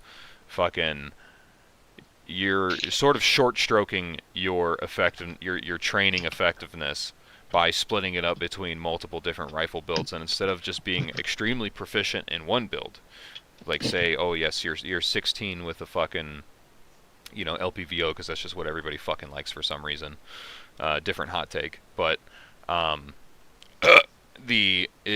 instead of taking that and like actually learning what the dope is for that BDC reticle, or how it behaves at distance, yada yada yada, learning and memorizing your holdovers and shooting in different positions, and really getting good, really getting dialed in with that particular build. You're just like, I have 10 rifles and I take them all out with me to the range and I just do the same acceleration drills over and over again, and fucking, you know what I mean? Like, you're not doing yourself any favors. I think there should be one rifle that you are fucking like you share DNA with. Y'all are linked twin, as it were, and that's the way that it should be, in my humble opinion. What are your thoughts? Yeah, for most people, yes, right. You can get to a level, like you can shoot enough and train enough and get good enough with stuff that you can kind of move past that. There's always a cap on it, right? Nobody's going to be like, have 20 rifles and they're all wildly different, and you can just pick them up and know, oh, I know all the holds in this one. Obviously, that's not going to be a thing. You could be proficient enough that you can have maybe 2 or 3 or whatever builds, especially if there's some similarities between them, or if they're for like very different things. I know it's kind of like contradictory, but the point being, right, if you have like a long range and then a short range gun, or you're like you have 2 backups, or you're like, I have multiple scoped optics, but all of my scopes are all mills and they all use the same reticle. So like every scope I look through, I'm looking through the same thing. Every adjustment I make is on the same type of knobs. So there's like a lot of care. There's different things you can do to help simplify if you are running multiple builds, first of all. Secondly, yes, I agree with what you said, right? You just didn't talk about once you get through that, once you've done everything you said, then you can ascend past that. For the 90% of people, because ammo and range time cost so much money, they don't work for the government, it's going to be a long time, or realistically never until they get there, right? So like in my life personally, I joined the Marine Corps and I was there for 8 years. So I carried an M16 or an M4 with an ACOG and shot the shit out of it. Don't even know how many millions of rounds over the course of 8 years. And so I'm like, the reason I'm saying this is I'm Mr. Two Uppers SPR guy. Like I'm probably internet famous or whatever for that. That's like probably my biggest thing. And it's true. Like that is my shit. But I didn't, you know, I grew up in Texas. I was already shooting guns my whole life since I was like fucking 10 years old or whatever, shooting live fire munitions. Joined the Marine Corps, was in the infantry during a time of war for 8 years, carried and shot the shit out of that rifle with that optic, understood 5.56 very well. And about halfway through when I was 21, 22, I got a Glock to carry personally, and I started building a bunch of guns for myself. Not a bunch, I started building some guns for myself and all my homies. I pretty much just had red dot rifles at that time, which I thought was cool as fuck because I was forced to use an ACOG for work. Hi, Hop. So I was like, red dots are dope. Yeah, so then basically the point of what I'm saying is, after growing up around guns and then being in the Marine Corps infantry for 8 years and doing all of that shit, then I was like, you know what, it's time for me. The thing I'm deficient in is shooting long range. Let me go and talk to some of the snipers and learn some of this and start doing this on my own accord, right? And I kind of branched out from there. I wasn't like, oh, guns are cool, I need to get into guns because I want to be a prepper. Now that I'm into guns day 2, I need 14 different guns and try to learn all this stuff. Literally, though. Yeah, I do see the logic with like two uppers. You know what I'm saying? Like you have one, Sure. the light handy one, you know, your carbine upper, or, you know, SBR for some people, and then you have one that's just like, oh yeah, you know, this is the one that I have my bipod and my LPVO or MPVO on, and I can fucking more comfortably and more effectively. It's like, instead of having like, yeah, this is I want to build that is very fast, and with that is obviously a red dot or a fucking, you know, a holographic or some shit like that. It beats the fuck out of an LPVO in that category. So it's like, yeah, I have that one. It's my light handy, my quote unquote short range build, and then I have, you know, a different upper for more easily shooting. You know, because it does split. There is no divide that does both equally. Like with an LPVO, like, you know, your 1 to 6, 1 to 8, whatever, like the 1X on it just does not fucking perform the same as a red dot. It will not. Even if you go look at a bunch of LPO reviews, they split LPVOs into, this is a good close range LPVO, right, and this is a good long range LPVO. Exactly. You're going to compromise somewhere. Yes, it's opposite things that you want. You cannot do. It's like, how can you be fat and skinny at the same time? Like, well, those are literally opposites. You cannot do that. Type shit. Yeah. I will say I'm kind of doing this right now with 2 builds. Is I have a longer 16-inch that's like the dedicated longer range, whatever. So I'm probably going to put a muzzle brake on. I know we hate those, but I just don't care. I want a nice, clean, long range shooting experience. And then the other is just going to be a red dot that's just kind of a do-it-all type build. And that is a 10-3, and if anyone says 11.5 is better, I am going to kill myself in the chat tonight. Dude, listen, Protraban, I wanted to say, all right, as a good Christian man, self-proclaimed, okay, I want to apologize, all right? The 10.5 guys are vindicated, okay? Fucking, because I made a whole fucking video on it, where I was just like, okay, it's really not that big of a difference. Like, it's not that big of a fucking deal. Like, maybe if you're getting into it, then you can, you know, maybe apply a different logic to it. But it's like, if you already fucking have it, it's not like, oh my god, sell your 10.5, your 10.3 right fucking now. It's gonna blow up and kill your whole family. You know, it's gonna fucking, it's gonna frame you for murder. You know what I mean? Listen, if I ever get into a situation where I'm going to get easy clapped because I don't have the extra 100 FPS velocity, yeah. And that's exactly it, dude. That is exactly it. Is that it's like, it's the fucking FPS difference is quite marginal. I'm sure I could pull up the data, but I'm good. No, Anyway, yeah. no, that's wrong. It'll burn out your It barrel. has to be fucking perfect, min-maxed every single way. The 11.5 it burns extractors 2,000 rounds slower than the 10.3 does. Dude. Oh my I've never God. shot 1,000 rounds in more than a year of my life. Yeah, yeah, literally. Yeah.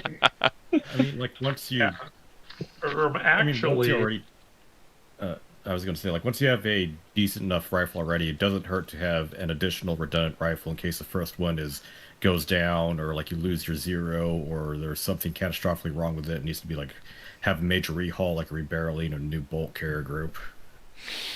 I guess. So all this though is coming later. This isn't like I just got into prepping, I just started shooting, I needed all this, right? So if this is you, or you're not at a proficient level, I would say get that close range focused gun with a red dot or whatever you determine on it, and get good at that.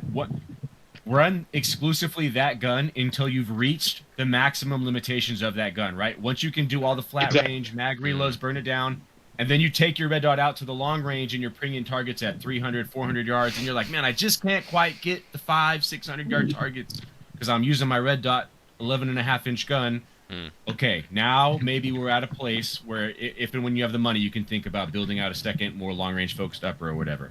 But it's not something you should be like, I need 4 builds right away and to learn them all. Yeah. Because you won't. This one's going to be my truck gun. This one's going to be my CQB gun. This one's going to be my recce rifle. This one's going to be my SPR type shit.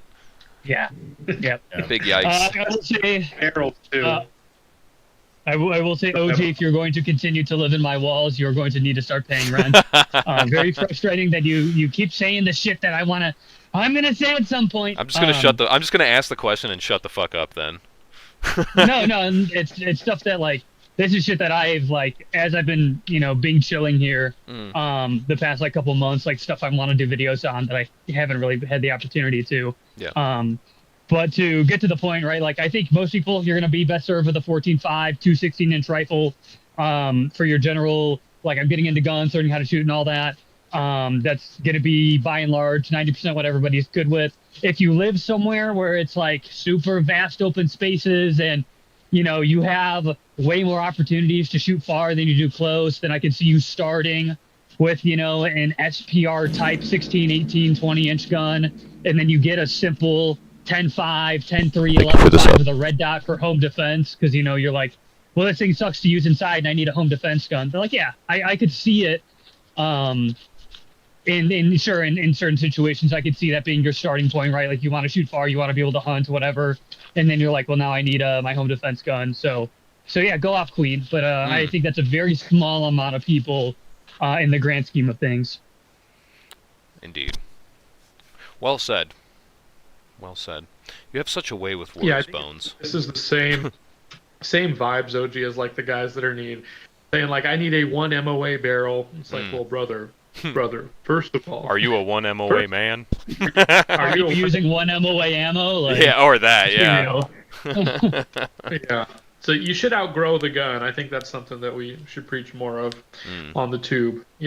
Sharpen up those skills. Then when you need it, then yeah, go ahead. Yeah. Get the Q fix, whatever bullshit, whatever caliber. We definitely got to be honest with ourselves when we get to that point, because I feel like everybody thinks they get there a lot sooner than they want to believe. You know what I mean? I'm looking at the chat right now, and everybody's bringing up every possible good reason to have spare rifles and stuff, and all the reasons they're posting, I agree. Right? There are. It's not bad to have 100 guns in the gun locker room or whatever. I would love to have a whole armory. Sure, yes, that'd be amazing and great for a lot of reasons. Because it's cool, because it's fun, because it's an to arm other people. But what I see all the time in my actual real life is some fucking fat dumbass who can't even load the magazine correctly, and he's got 8 PSA rifles for every possible niche scenario that he can think of, and a fucking Spirit Systems chest rig to go with it. And that is not it. Don't do that. Posting cringe. Do not be him, chat. For the guys who are collecting like a closet full of rifles and looking at this as like, hey, this is an investment that's going to appreciate. I got bad news for you, son. Those are not going to sell anywhere near what you put into them, No. unless you have forever to wait on the private market. It is not a great investment. Just go on TaxSwap and find all of the lightly used or brand new rifles that are selling for 33% of what MSRP is. I mean, it's just realistically, it's not a super wise money investment. And yeah, I could see the point. Like I've got a spare rifle, like a single rifle that is either for the girlfriend when that inevitably doesn't happen, or to hand out to somebody. Like, yeah, I've got the one, and it was made mostly, like Gwatt said, it's mostly spare parts I had. As I figured out what I liked, I accumulated a 16-inch barrel. I had a handguard. I had an upper receiver. I traded a lower to a dude. Like I just put it together, and now that's like my spare parts / my handout / the Mrs. Bones RIP will never happen rifle. And like, yeah, that's cool, and that's understandable. I get it. But yes, I do think, yeah, having your one rifle and it being your one rifle, and understanding that maybe it is not perfect at everything, but you are not ready yet to take it beyond what it is capable of, is far better than, like, well, I'm going to buy a PSA and now I'm going to buy a Chris Vector that's semi-auto. Like, brother, what are we doing? Yeah. Right. Like going back on everyone's statements, like for being proficient with a rifle. Like I started out with Western Sport 2, decent rifle. Then I try and like do like 100-yard group shooting. I'm like, why is it shooting 6 them away? Why is it being less accurate?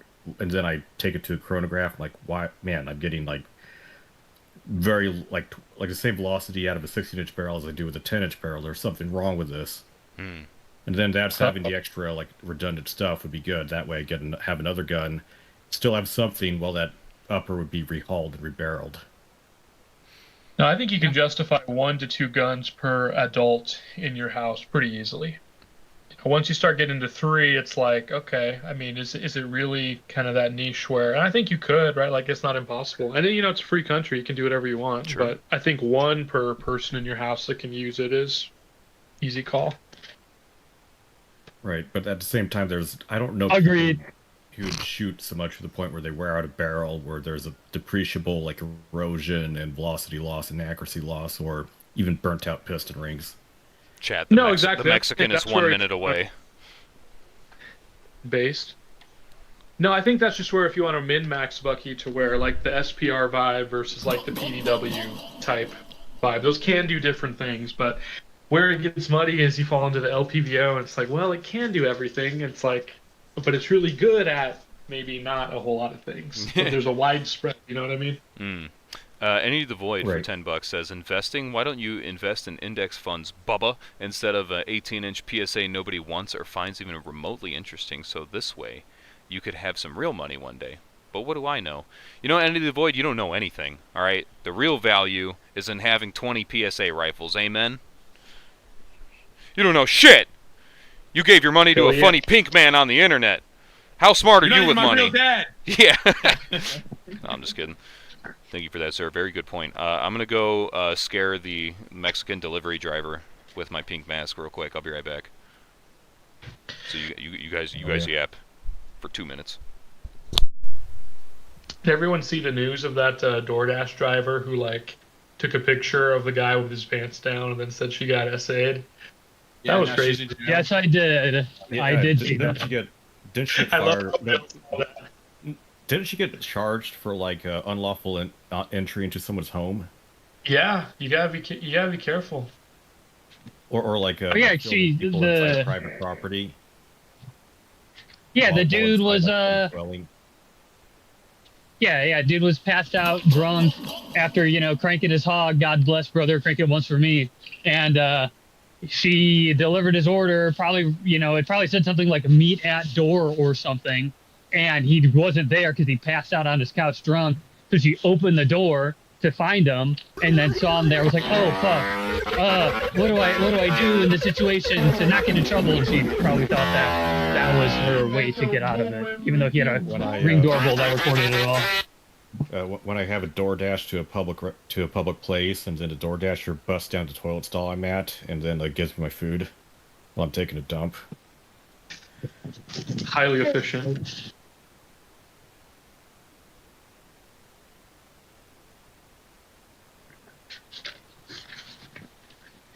Oh, he's back. Thank God, it got quiet. I didn't know what looking to at the I know it's probably wrong, but looking at the Google AI notes, apparently she pled not guilty for unlawful surveillance, first-degree dissemination of an unlawful surveillance image, and another felony. She pleaded not guilty and is now at a grand jury, apparently. Like, how retarded could you be to go to somebody's house and take a fucking picture of them inside their house and then post it on the internet? Like, obviously, that's not cool. She might have had half a leg to stand on. I don't think so, but I'm just saying, because the world's retarded, she's a girl. She might have had half a leg to stand on if she, like, just, like, took the picture and then sent it to, like, DoorDash or whoever, like, the authorities, if you will, and was like, oh, I'm attacked or something. But sharing it on the internet, what are you doing, bro? You can't fucking do that shit. Obviously, dumbass. Stupid? Are you dumb? room temp IQ behavior. Type shit. Or shoe size IQ, more like. Shoe size. Hey, and she ain't wearing no 11s. Man, the DoorDash driver took a picture of my own ass to show that she had delivered the food to my house. she literally took a picture of me. Did the driver at least leave you a straw? She did actually give me a straw for my can of soda, which was interesting. Well, that's my diet, Dr. Kelp. My diet, Dr. Kelp, and I'm taking the mask off because I'm not burrito-fying it. Not gonna ruin the mask. I tried eating with it once, and I ate tuna with it. Not a good idea, brethren. It's suboptimal. Suboptimal. Gotta soak that shit in like OxyClean. Oh yeah, no, it took like 2 washes to come out. So, Bert from Tremors, shut the fuck up, dude. You've already made that joke before. All right. All right, can we get a let's get a burrito check real quick in the chat. Hold on, let me I'm gonna isolate my camera real quick. There we go. All right, we're gonna get a burrito check.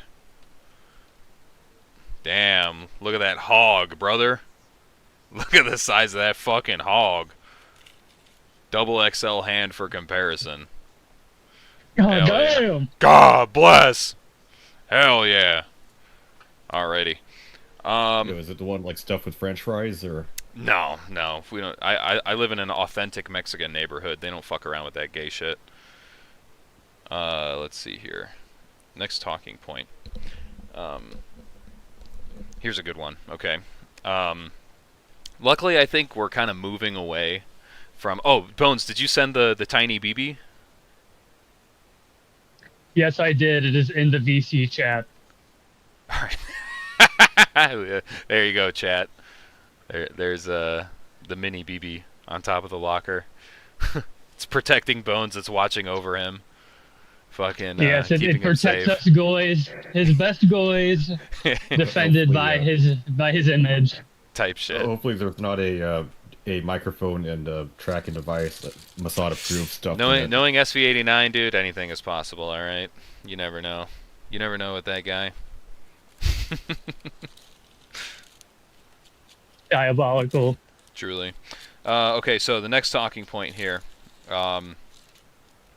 This is a good one, and like I said, luckily I think we've kind of moved away from it, generally speaking, as a community, especially on the training side and the prepping side. But this was common a long time ago, and I still think that there's some people that unfortunately adhere to this school of thought, or rather fall into this logic trap, which is quickly defeated by a real world scenario, because it's an idea that they LARP and talk about, but then when shit actually hits the fan, it just gets completely abandoned as an idea altogether, and that's the idea of living out of my ruck in SHTF. Dude. Oh, close. Yeah, fucking the whole, just in general, fucking like the people that they have a very weird lack of like home preps. You know what I'm saying? Everything is about acquiring and field sustainment and stuff like that, and it's just like, do you like not store water at your house, or are you planning on, like, when shit hits the fan, are you gonna like walk out your front door, lock it, and fucking throw the keys away. Like, you're just not coming back. You know what I It mean? becomes a Rust server. Yeah, you're Rust server maxing. Well, like for 18 hours? Yeah, sure. For 18 days? No. No.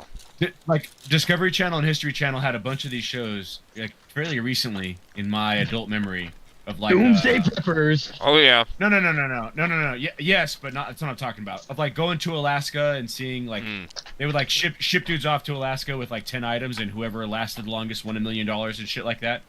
Oh yeah. And like professional, like mountaineering, hunt guide, survivalist, fucking type dudes by themselves with no fucking sniveling nose women and children or any fucking elderly or sick people were like barely able to fucking survive, right? You know what I'm saying here? Yeah, it doesn't work good. You add any sort of like and now somebody might shoot at you one time, or you have a wife to take care of. Like, you're fucked, dude. It's not happening. Yeah. Yeah, very unrealistic scenario to put yourself in. The bugging out like mindset is an absolute death trap, and I mean, like, even carrying like 7 days of food and water is like, all right, that's all you're carrying. Like, you have no room for anything else, and it sucks the whole time. It's so situational, and you know. Yeah, and it's like it's cool to have the ability to do that, but if you're like, yeah, the world's ending, I'm leaving my house, you're gonna live out of my bag, like, you're gonna die, dude. You might not even die in like, you know, a badass cool way where, you know, you're fighting like the blue helmets or whatever. Like, you're probably just gonna die of dysentery or like some sort of infection, man. You're gonna like, shit yourself until you die. Die from dehydration. Yeah. Yeah, I could see, like, if you wanna, you know, steel man this argument or whatever, and be like, oh, well, I live somewhere so unfathomably dangerous that the second anything bad happens, there's going to be marauders banging down every single door looking to kill everyone and take all their shit. Then, like, okay, I mean, I don't have a car, okay? I also have no vehicle. Yeah. It's just me on foot. I'm like an inner city goon. Then sure, like, if that is your extremely hyper niche scenario where, like, that is going to happen to you, it is where you have chosen to live or you have to live, then yes, having a go bag and a setup for that to get the hell out of the city and then go somewhere that is safer, like a friend or family's, you know, household. Okay, you know, you have made the one argument where it makes sense, sort of, in a very niche Still scenario for a temporary, short period of time. you know? You said the thing that matters most.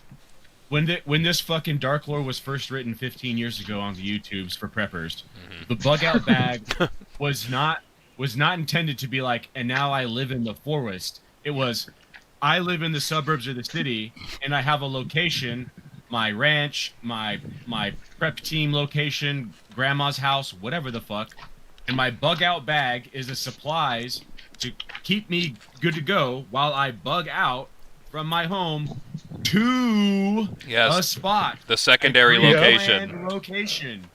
If you're just bugging out into the fucking wilderness, you just died, dumbass. It's like, great, you didn't do the next step, and now you're gonna die. Yeah. You fucking moron. Yeah, the whole point is that you're supposed to go somewhere. The reason that, like, you bug out is to go to a more safe location, not a more dangerous one. You know what I mean? Crazy. Fucking crazy concept. Like any light infantry unit out there, like all those things they would have all with them, like water, food, ammunition, that gets resupplied from a cop or a vehicle. Type shit. And how many times have you gone out, like, you know, we're pedigree checking, but like, how many times have you gone out and some dude's like, oh, fuck, I forgot my baby wipes. And now one of two things happens. Yeah, he's either bumming it off of other people who are more prepared, or he is absolutely suffering and smells like shit for the next 3 days until more gets brought out to him, or the exercise ends. That guy is literally in the field like, do you see this? I have to make this single piece of toilet paper last the next 2 fucking weeks. I have to wipe my ass 100 times with this piece of toilet paper, bro. And they almost, or sometimes don't make it. You know what I mean? In a training scenario, in a controlled training scenario. It's shit like that will fuck your life up. You know what I mean? And obviously people can train and prepare and grab as much shit as they can, but at the end of the day, like I said before, the goal should not be to do the more challenging thing. The goal should be to keep yourself alive. And going from a dangerous location to a more dangerous situation is fucking stupid. Yes. A couple donos here. Larva shooting videos, $5. He says, perhaps we should rename the bug out bag to the evacuation bag.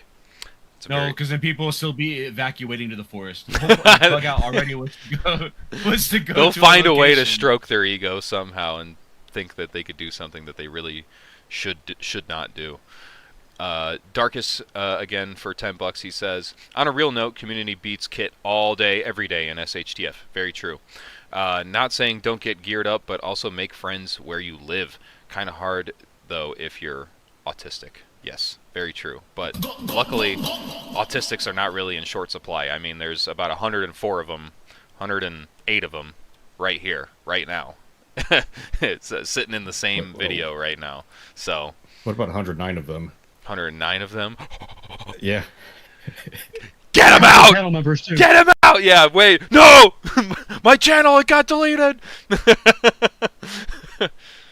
Oh my god. Any the Void, $2. He says, use the MRE toilet paper folded over for weeks. Hell no. You could actually wash it. Did you know that? No, I'm just kidding. you can just run it. Yeah, you wring it out. Just wring it out and reuse it, dude. That's what they do in Ranger School, brother. Yeah, fuck. Yeah. Fucking no, you know what you do? This is okay. Chat, this is some Dire Straits shit, but I'm gonna put you on some ball knowledge, okay? When you gotta take a shit, alright, and you know it's gonna be a mud slide, alright? The trick, this is, again, Dire Straits. This is Dire Straits. If you got one motherfucking napkin to make it work, alright? All you gotta do is you take the napkin, alright? You fucking fold it up into a nice square, and then you gotta put your finger through the napkin like that, alright? You wipe your clacker, alright? You check your oil like that until it's good and clean. Maybe grow your nails out pretty long so you could scoop that shit out. Strip the shit off your fingernail like that. Throw the fucking napkin away and then you're done, bro. That's how you just wiped your ass 100 times with one napkin. No, I was invited to a National Guard drill once, and then like the sergeant telling a story about how he was a saw gunner in the middle of Iraq and he had mud butt. Oh man! He didn't have any TP on him, so he took his bayonet and just like sliced the entire back of his T-shirt off to use to wipe his ass with. Yes, nice burrito, fam. This shit is going to fuck me up, cuh. Bottom half of your skivvy shirt or the top half of your socks will serve as toilet paper. Wonderfully done that many times. Oh, that's funny. I was doing PT one time with the with my squad, and on base 25th ID. There's this place called Duck Hill, and it is the steepest fucking hill on planet Earth. Right, and it's like real windy. It's like, have you ever played those games at like Texas Roadhouse where it's like a rubber ball that you got to climb a mountain with and it just zigzags back and forth? You got to get it to the top without the ball falling. That's basically what Duck Hill looks like. And real ones will know what that is, by the way. Those real ones will know. Yeah, if you know, you know. Anyway, so it's this real steep, winding hill, and we like to go there and run hill sprints and shit up and down it. And it's like, it like goes into the jungle, bro, like in Hawaii. And dude, we went to go do PT there, right? So we're doing hill sprints and shit, and it was just like, all right, we're gonna do 6 laps or 7 laps or something like that. And then when you're done, you can wait at the top for everybody else to finish. So it incentivizes people to hurry up. And I was pretty good at running because I was a fucking string bean when I was in, and so I'm waiting at the top, dude, and I see my team leader come back, right, and bro has one sock on. I'm like, what happened? And he's like, we gotta go. Fucking, is it rusty or is it brown? dude, and then fucking, so we run back and like, you know, we recollect at the company, right? And fucking, we're doing like cool down stretching and shit like that, and they're like, Sergeant so and so, where the fuck is your other sock? And he was just like, I lost it during the run, sir. He was like, bro, he's like, I had to jump in that elephant grass. It was like 12-foot tall elephant grass. He's like, I just fucking let her rip right then and there, bro. He's like, I had to do it. Fucking the goddamn, the juice was loose, bro. I'm like, that's so tough. And he's like, and there was fucking people running in front of me, like I had to like hide and shit, because he just like literally like ducked into the fucking grass, I guess, and just like let it rip, like barely went in. He's like, dude, I couldn't hold it no more. He's like, because we ran like a mile there, you know what I mean? I'm like, that's so shitty. I'm sorry.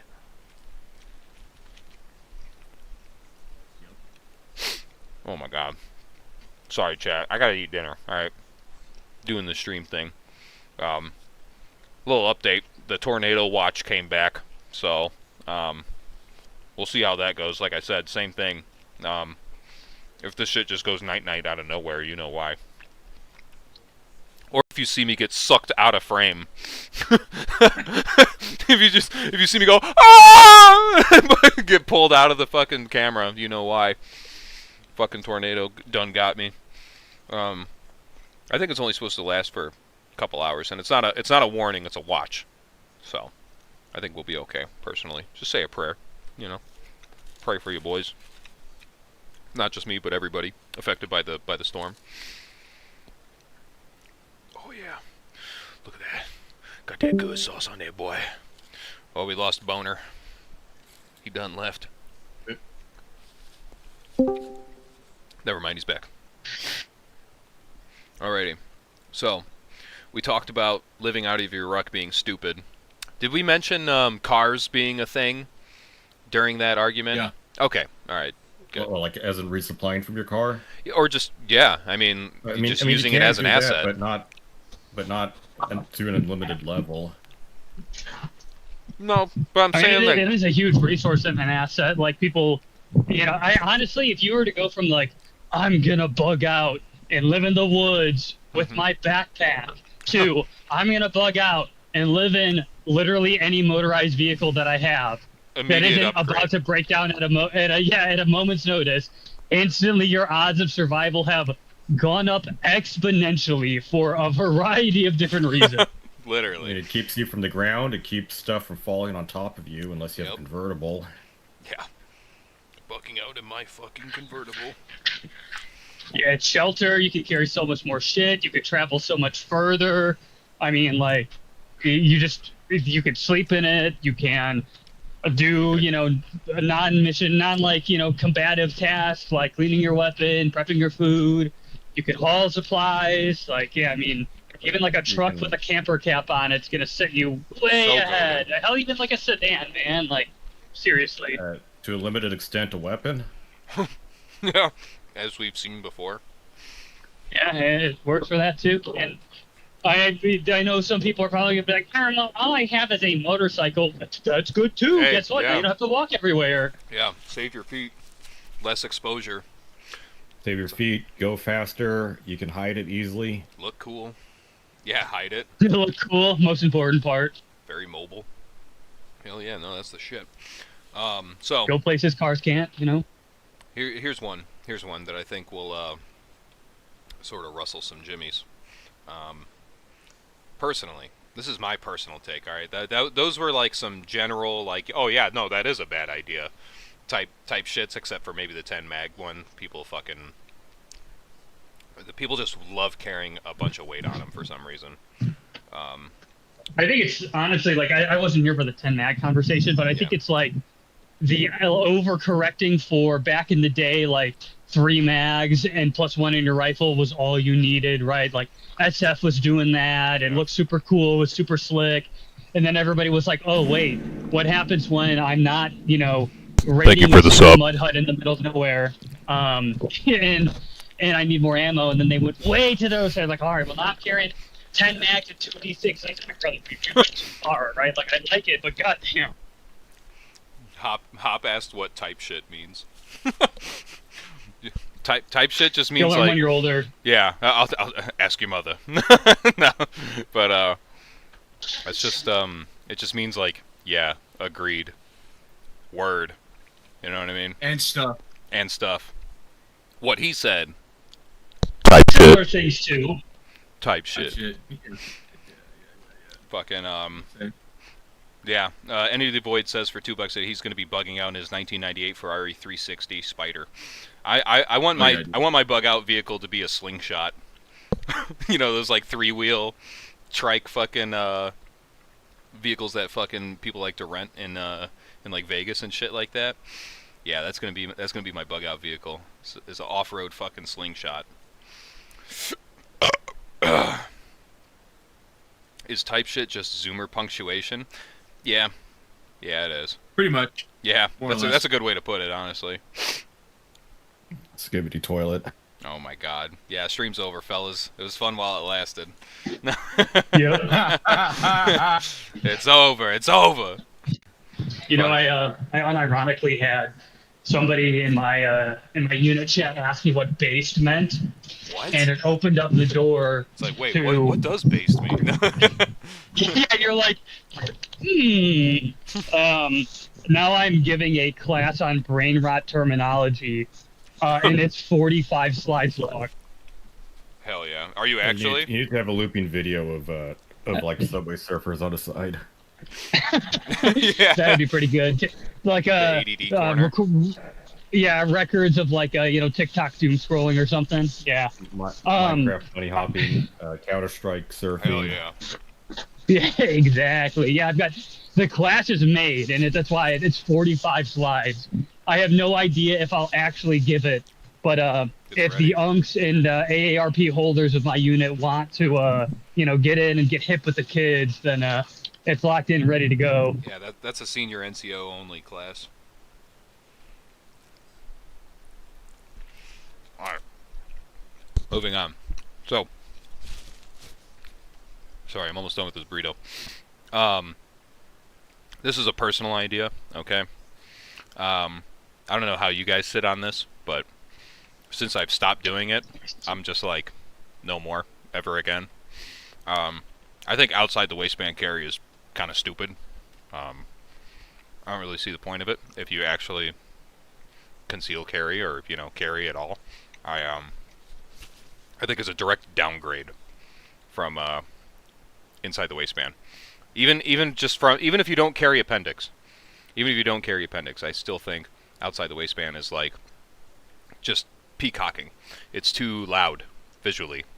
And it just nerfs the effectiveness of when if you, God forbid, have to use a fucking gun in a self-defense situation.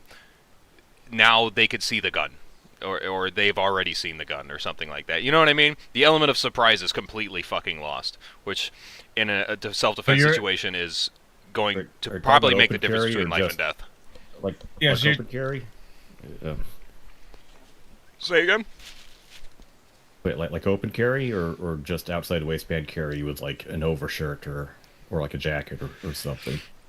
Okay, so yes, obviously, I mean, people do the the gray man method with the fucking the large jacket or whatever over the shirt. It's yes, if it does cover it, then sure, I guess an argument can be made. However, I think people kind of need to just suck it up and get comfortable with appendix carry, because it is genuinely faster. Unless you fucking carry like how you would carry for like a comp or something like that, like 3 o'clock outside the waistband mid-ride out in the open, no clothes covering it or anything like that, then great. But then again, same thing, fucking in a realistic self-defense shooting, you probably want that like element of surprise, and if you don't have it, you're probably fucked, or you can very well be fucked, especially if you're the target. You know what I mean? Like, that's why I say I'm like, at least have a little bit. I mean, obviously, gun drawn on you, regardless if your appendix are outside the waistband, it's like, it's kind of a losing battle in a way, you know? But it's definitely more of a losing battle if there's just like gun in your face and they see your gun, and they know that it's there and they know where it is. You know what I mean? Yeah, no, I agree. I think unless you are in the very niche situation where you are carrying a full-size pistol and you are doing like VIP protections or something like that, I've always carried inside the waistband. I don't really have a desire to do it any other way unless I'm being overt or unless I need to carry like 3 fucking mags in a full-size pistol under like a suit jacket. The suit jacket's never going to come off because I'm working. Like that's really my 2 scenarios I see. You know, I would rather just have it inside and not have to layer up, give me more options. All right. I carry, first of all, I guess I'll start. I don't carry appendix. I hate it. I've never been able to do it. I know. It's uncomfortable as fuck. I don't know.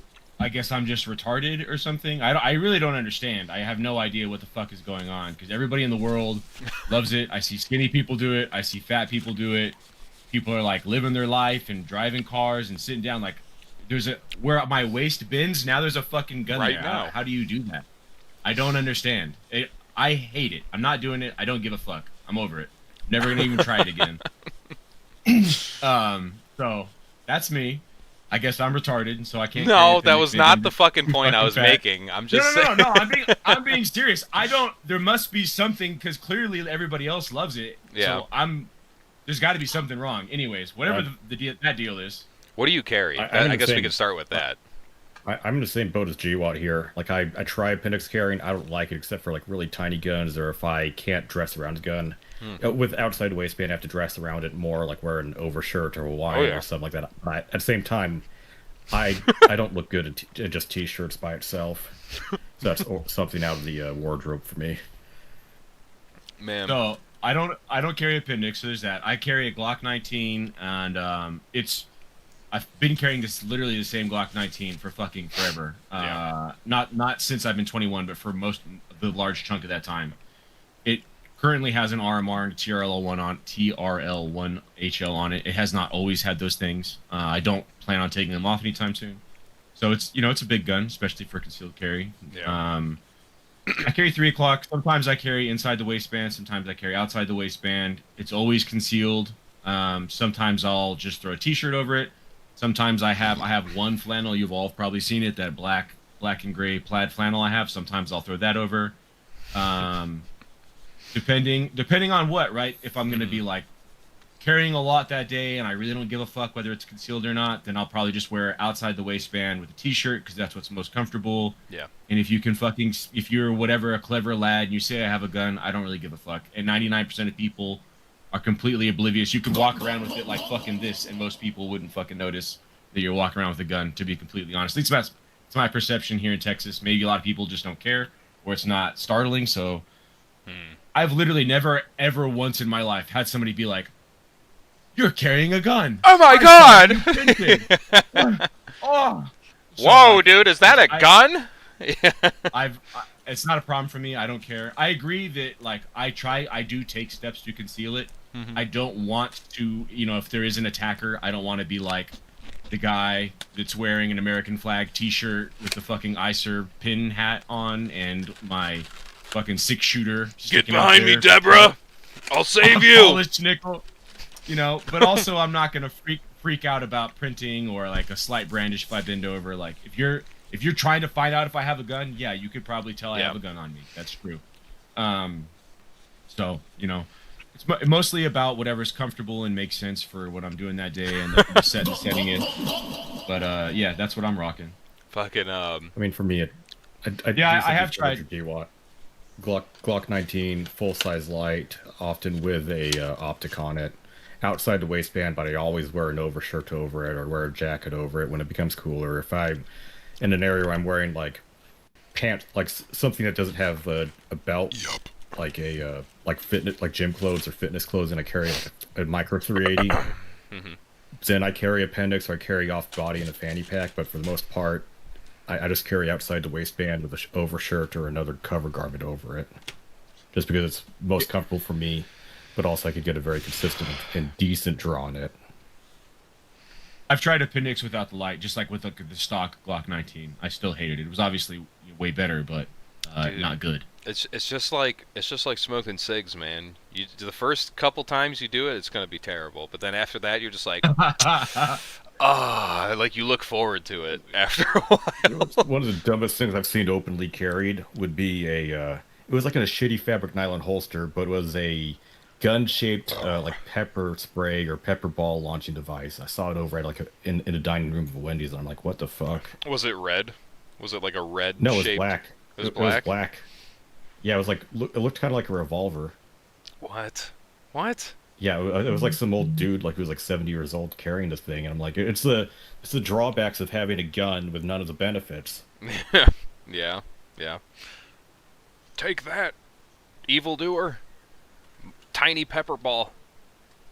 Maybe. Yeah, I carry also very similarly. RXM very basically Gwatt 19 with a light, no optic, and yeah, appendix carries basically never comfortable. A lot of the time, if I can, I'll run an undershirt that's tucked in, and then the holster and the belt and all that, and I'll have whatever overshirt that I'm wearing, whether it be another t-shirt or whatever. In scenarios I'm not doing that, usually having a pair of underwear helps, because it kind of stops the chafing on the top of your Dressing like fetus a normal area. Person. Yeah. Well, I mean, maybe I self-outed there a little bit, but boy.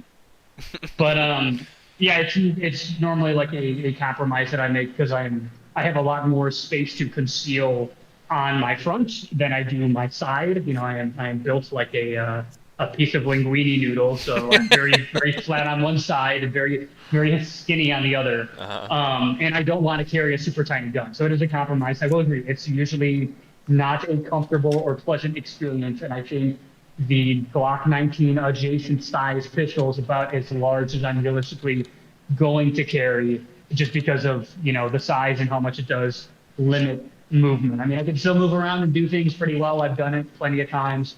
But anything larger would definitely be like, all right, like, this is getting crazy. Yeah. Now, one of the worst things I carried, just because I was stuck in a assault weapon banned state, but the surrounding states I could actually carry a gun, which is weird. But my permit didn't work within the state I was living at the time.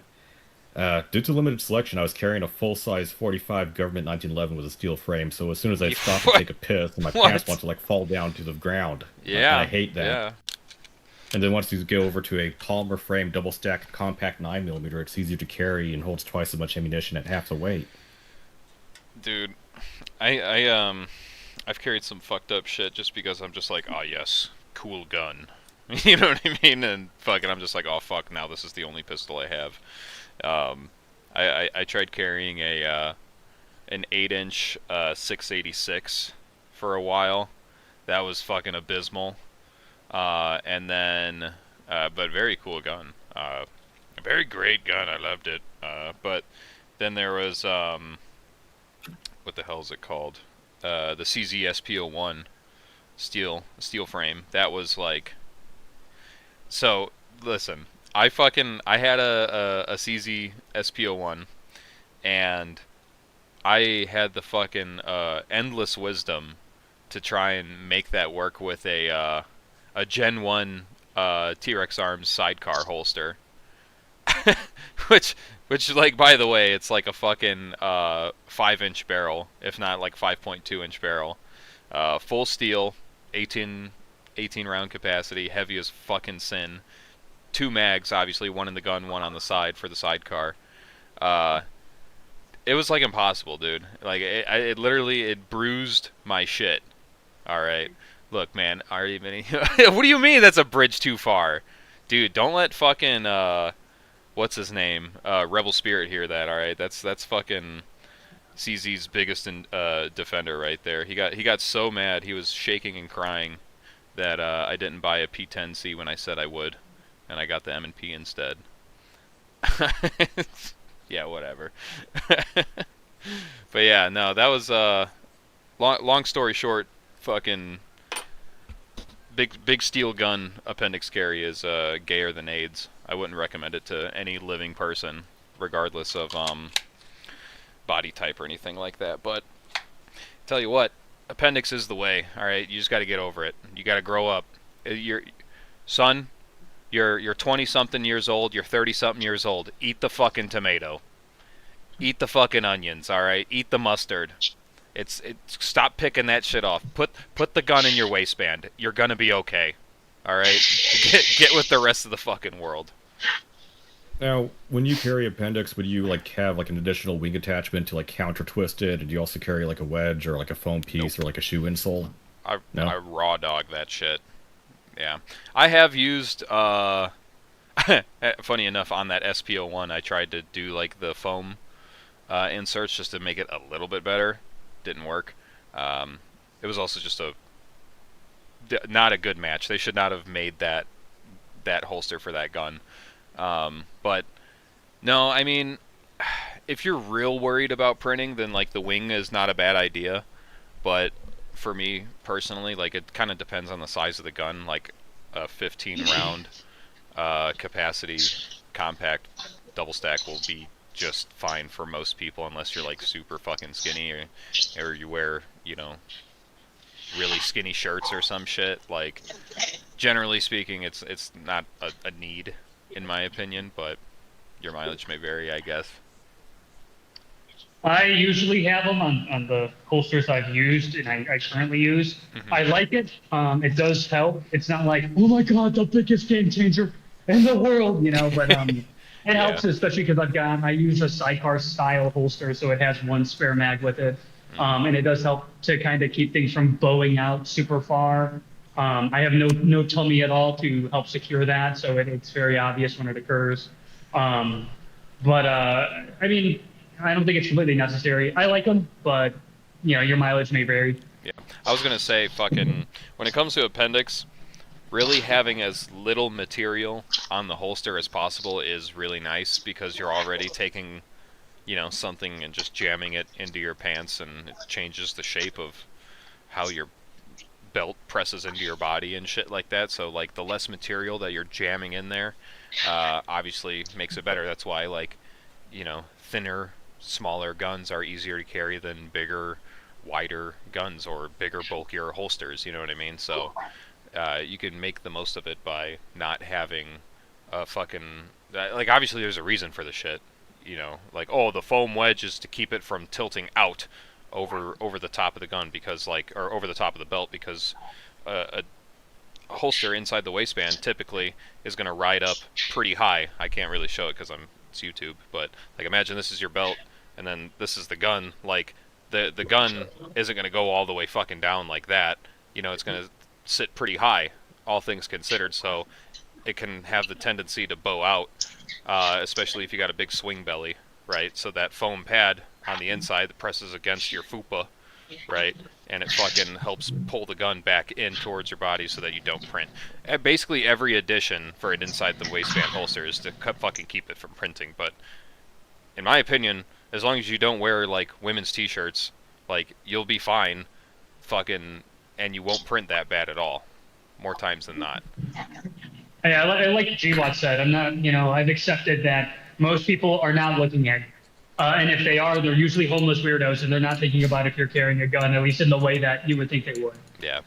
So, like, I mean, if I'm printing a little because it's hot out and I'm wearing shorts and a t-shirt and I'm carrying, you know, the full-size active shooter stopper, and, you know, that's it is what it is. You know, nobody has ever been like you said, oh, guess you are carrying a gun, clearly, or nobody's like, you know, been in public transit and is like, oh, well, this guy seems, you know, suspicious. Oh, you know, I'm looking in his crotch region and I see a bulge, not where it's not supposed to be. You know, like, it's just not happening. Right.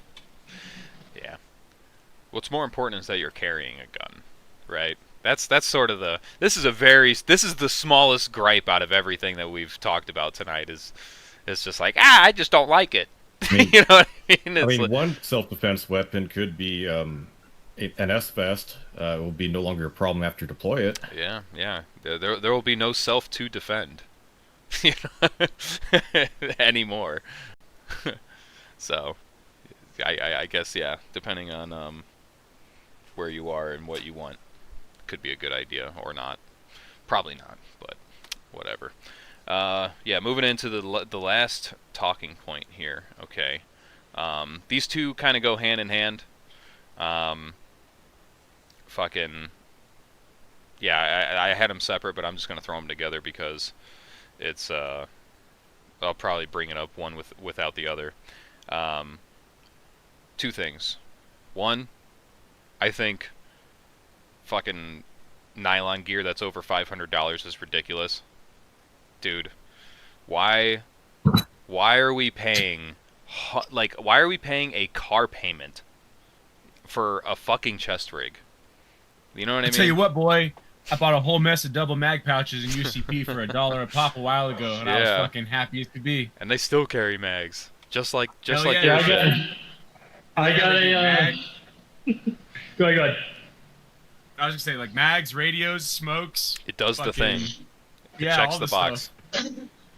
Yeah, one of my homies I'm here with, super smart dude, very high speed individual, but he's like, if I see any of you wearing any Condor gear, Oh my it's god. going to be a fucking issue. And I'm like, devil's What a advocate. homo. Yeah, probably don't want a Condor plate carrier, right? Like, okay, I got it, sure. But like, Hell yeah. I have had Condor pouches that have lasted like 5-6 years and have given me Yes. no issues. If I need Yes. a cheap, non-specific pouch, I can't find it in Milsurf, I'm just going to buy it from Condor 9 times out of 10.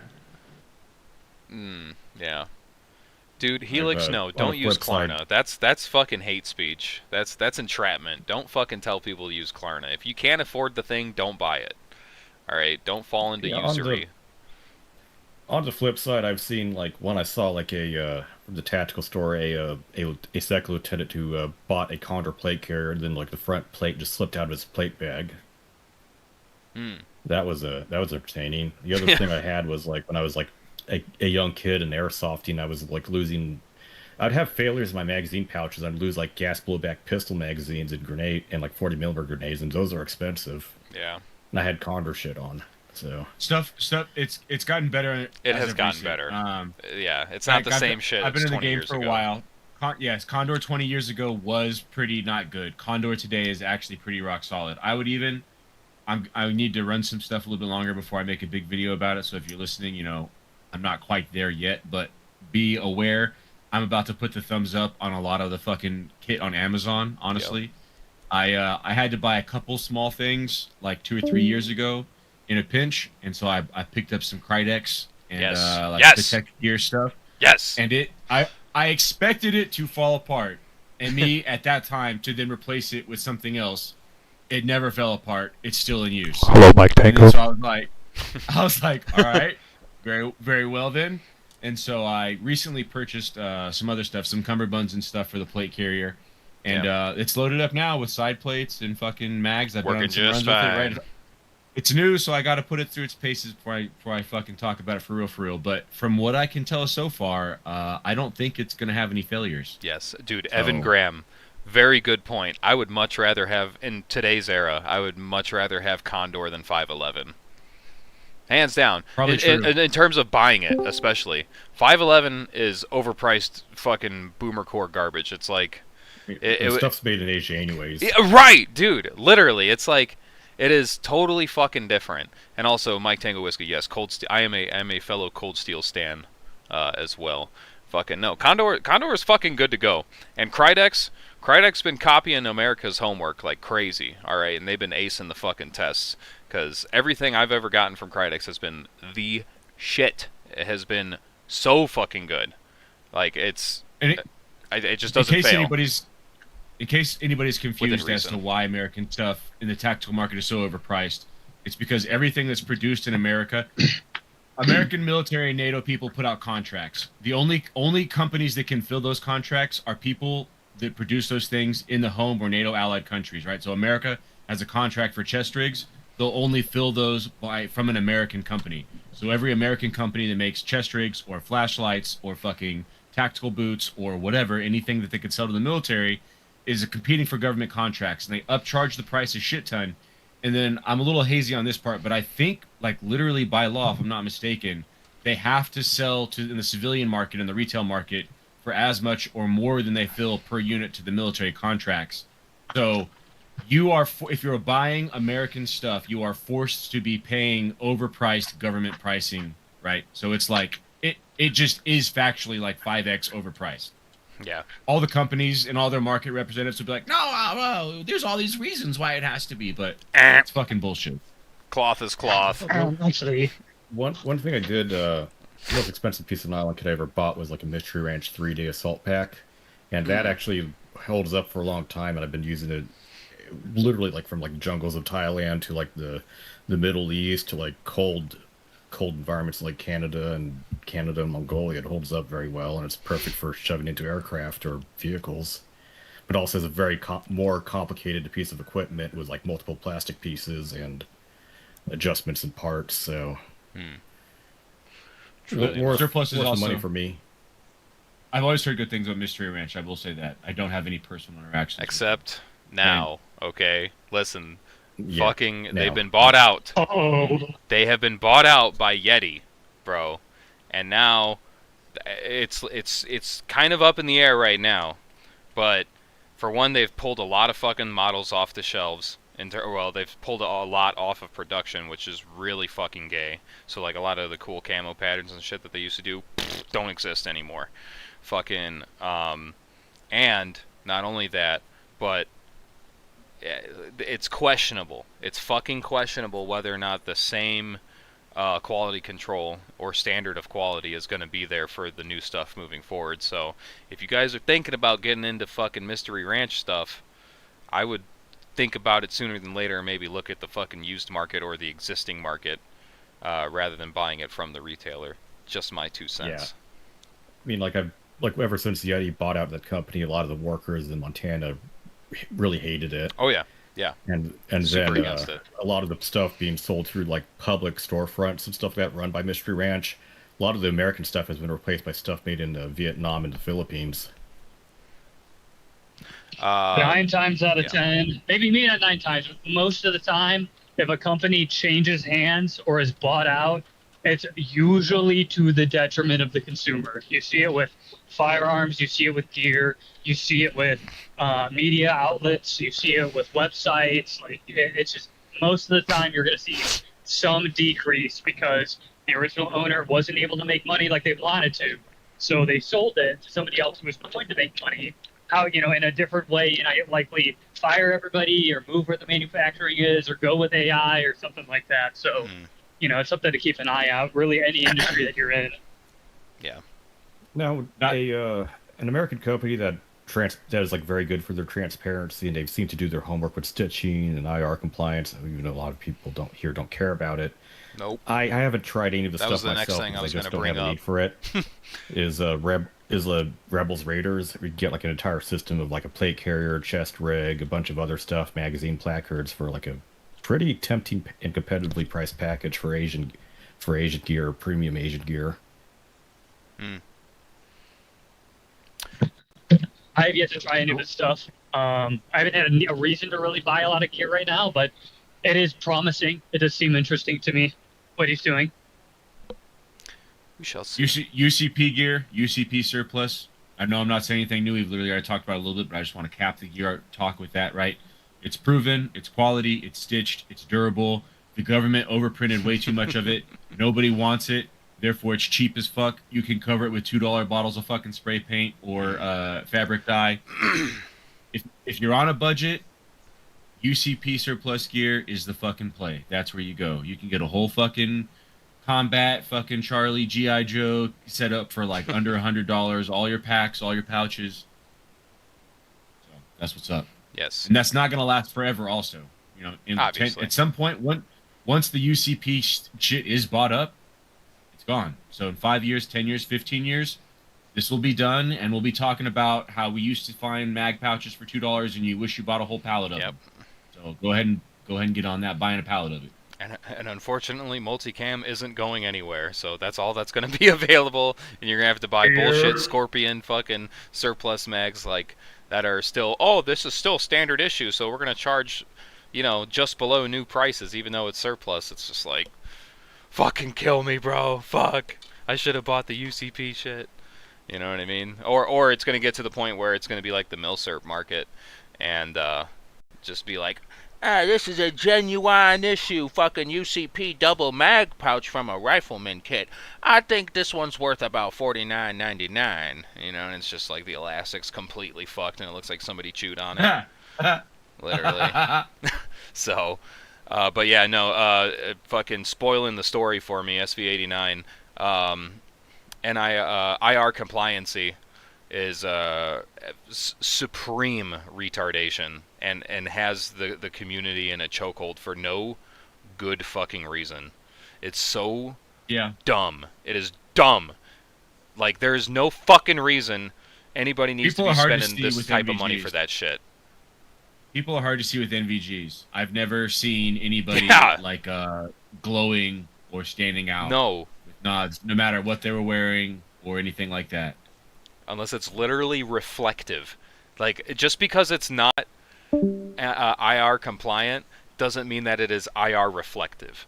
Like, unrelated, but what people actually should be concerned about is your fucking cell phone blasts IR and lights and shit you don't see nonstop out there, and even if you put it in a pocket or a pouch, it's powerful enough it's going to go through that.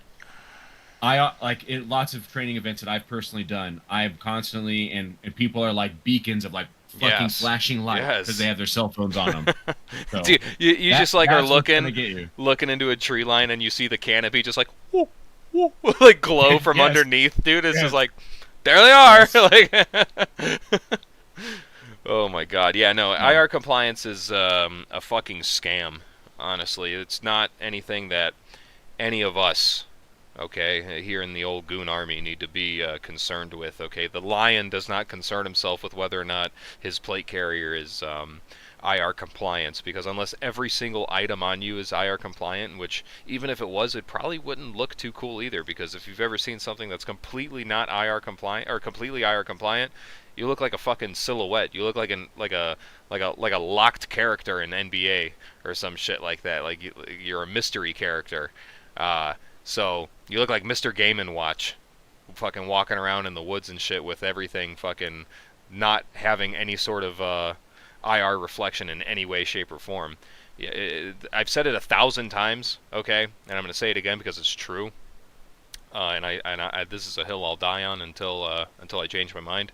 Fucking is that, you know, you're so worried about your shit being IR compliant. You know what's not IR compliant? Trees.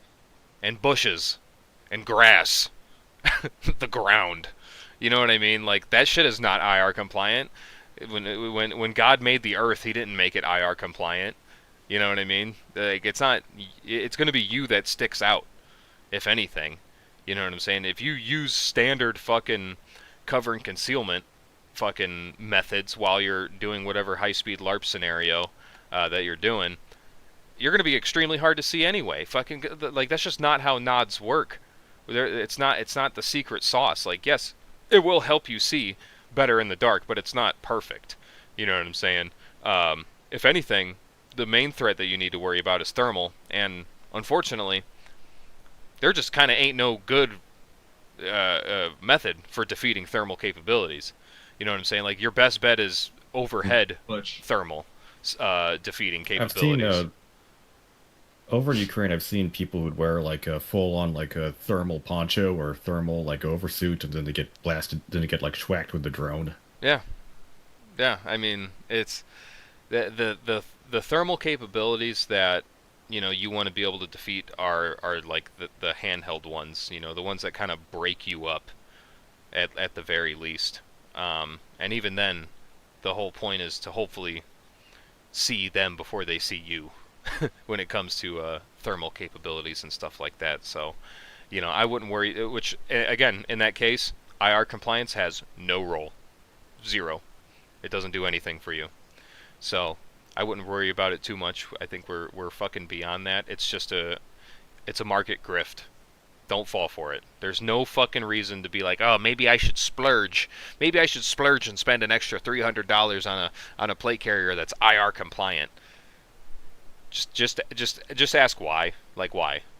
Why do you think that's a good idea? Another thing is that another thing would be people buying like IR compliant stuff and then like blasting it with Tide detergent, which is full of optical brighteners. Yeah, exactly. So, I mean, obviously not everybody's going to do that. You know, I'm sure the people that are hyper autistic about IR compliance for whatever reason, they're going to be like, well, I would fucking never do that. You know what I mean? It's like, well, I mean, the shit still isn't 100%. It wears off. You know what I mean? So, I'm just not sure if this is fortunate or unfortunate, but optical brighteners may give me an allergic reaction on my skin. So yeah, so you can't use them anyway. Go figure. Yeah, lucky you. So yeah, that's I'm glad we're in agreement with that. You know, finish on a strong note that IR compliance is fucking stupid. But like I said, we've talked about that before, so. You know, Sure. this the old Goonsday prepper stream. We just talk about the same shit over and over again. You know, this is the biggest grift in the gun tube industry ever. You know, That's what the people want. In all honesty, it's what they want. We have to it's constantly true, reaffirm them. putting you on. If you're a creator, you think about being a creator game. I don't really do any of this shit, so I don't give a fuck about whatever stuff like this. But I've looked into it because I thought about carrying before. Mm-hmm. And what the people fucking want is like they come to you for what you are. They don't want you to change your shit up too much. They want more of the same. That's why they're there. Yeah. So it's actually okay to do repeat content or say the repeat things. And if you go look at people's shit that are like big and popular, it's just like essentially the same thing. Oh yeah, like Over and they over upload and over and over they again. upload once or twice a week. But if you scroll back to a year ago, it's like, dude, it's the same fucking video. Like, not the same one, but Yes. it's like on the same topic or some shit like that. Yep. You know? It's the same shit, whatever it is, just slightly repackaged. Yeah. Yeah.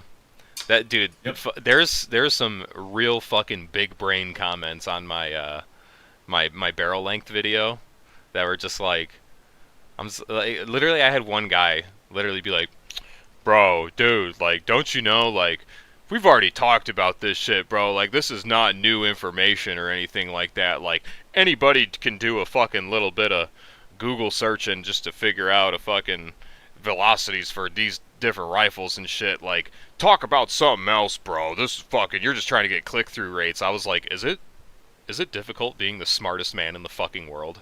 I'm like, In case you didn't realize, Yeah. almost nobody's doing a video on like groundbreaking, first ever done. yeah. Everything has been talked about and regurgitated. In a way, But yeah. you go into reality. I like the Grantham. It's a new product and it's consumer accessible. But I like the Grantham video on the funny thing for the P90. Yeah. I haven't seen it. I I saw almost- the I saw it, but I didn't click on it. Right, same. Yeah. Maybe tonight we'll see. I don't know. Better than most videos that Grantham is a participant in nowadays. Well, sometimes, you know, he just gets access to shit first, you know. So it's just like, damn, there's that thing that I heard about, and it's like, and then he made a video on it. It's like, fuck. So that's kind of the good thing about being somebody like that. But yeah, no, I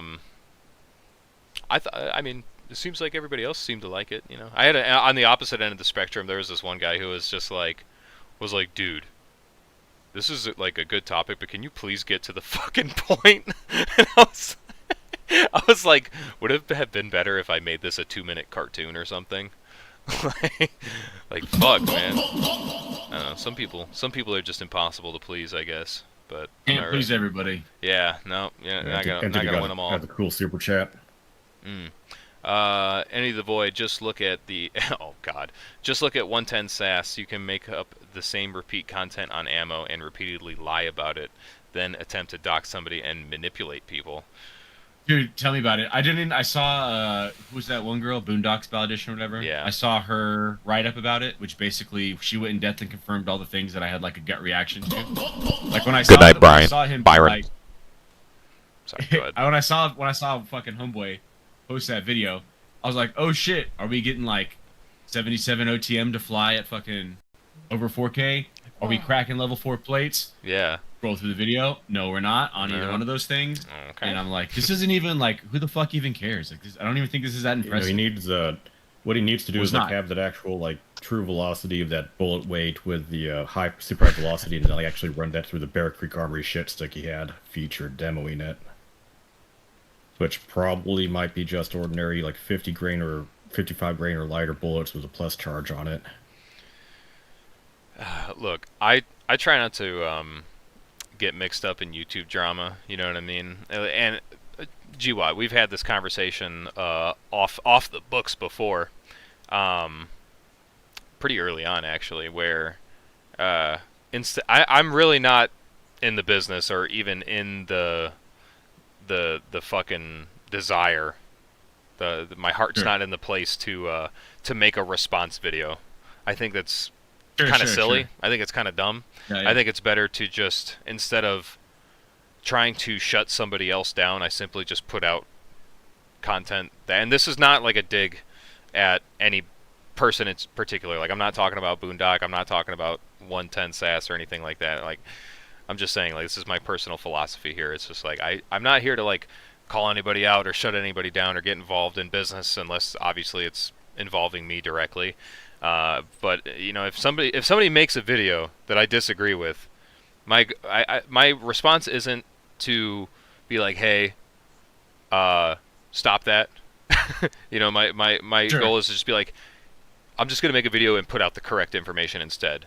You know what I mean? And I understand that, like, you know, the reasoning why a video like that might be made, to be like, hey, like, this person's saying like to do something potentially dangerous or something that could possibly get somebody hurt. It's like that I understand. That I understand. But I mean, people are gonna do whatever they're gonna fucking do anyway, and I don't know. It's risky business. It's risky business. Again, I'm not fucking pointing fingers at anybody saying that they should or shouldn't have done anything. But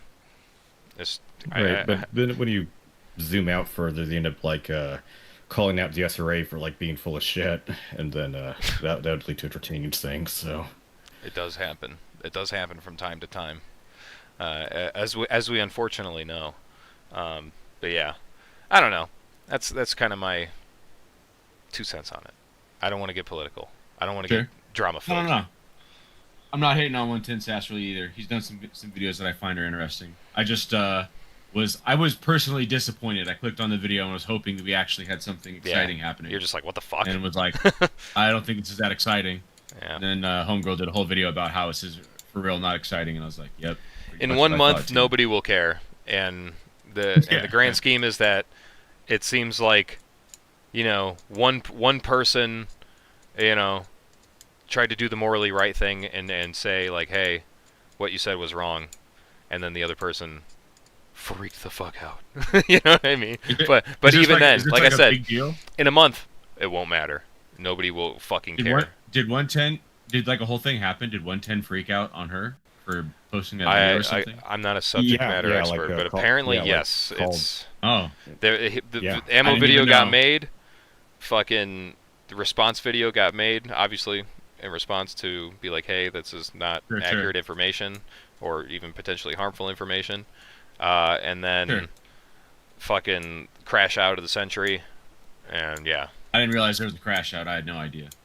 Yeah. I'm out of the loop. I'm also old. Yeah. I get my information from Instagram. Boys? Yeah. from the boys, you know what I mean? Usually, usually whenever I put out a video on a topic, particularly about firearms or some sort of field craft, and then oftentimes people are like, well, why do I need to wipe my ass? Well, no, those ones are sarcastic, but there was like ones that think, oh, why would you not need to use your vision to press check your gun? Like, I already explained it in the video. Yeah. Oh, I don't use safety when using a gun. What the fuck are you doing with a gun? Yeah, you know. Look at Matt Pranka. He can like shoot better than any of us. He would like still manipulate on and off the safety on an AR-15 rifle. Yes. That's just what you're supposed to do. That's why it's there. Bad habits. Yes. Fucking welcome in Red Dawn, by the way. it's like the visualization of what people would call the Dunning-Kruger effect, where like these people end up being like in the very, very, very far edge of the curve, and not in the good part of the curve either. Yeah. No, there is. I And do.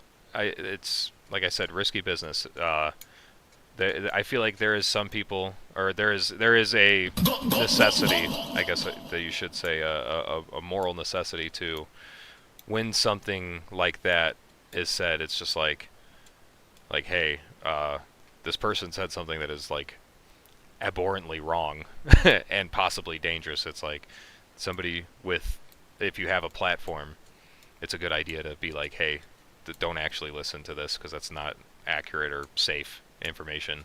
You know what I'm saying? Yeah, I see you guys. I see you guys in the chat saying that he doxed her and tried to get her fired. That's pretty fucked up. Yeah, that's big gay. Over a video. Over a video.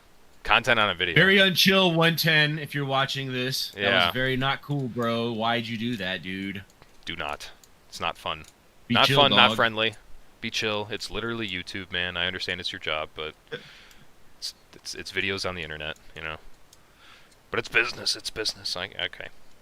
I don't have a place to speak. Okay, I'm a humble 5K YouTuber. You know, that talks about nylon gear mainly. I mean, on adjacent industries before, like I did piss off like companies or like people representing or shilling for a company when they're promoting stuff that is dumb and or hazardous products, and then there would be like a huge nationwide recall on that particular product. I'm like, I told you so, but you don't fucking listen to me. Yeah, you'll get that. You'll get that on these big jobs, unfortunately. Yeah, I don't know. Like I said, it's shitty. It's shitty that it happened that way. It's just like, really? You know what I mean? Pretty lame. Like, come on, man. That's fucking cringe. I talk a lot of shit on the internet, but it's pretty whack trying to. But Yeah. yeah, Fired. eventually I'm not just trying to get cater somebody and have fucking a- fired, yeah. It's like, whoa. Just call Right. her a fucking nerd and move on. You know, that probably would have been funnier. You know what I mean? Yeah. Like, shut up, nerd. Yeah. And fucking go back to doing your thing. Dude. That's how we settle beef on the internet, is with memes. You know what I mean? That's how it should be. Facts. It's not. Facts. It's not like, I'm going to fucking ruin you. You know? Yeah, like what the fuck? Anyway, I'm done talking about that. It's fucking.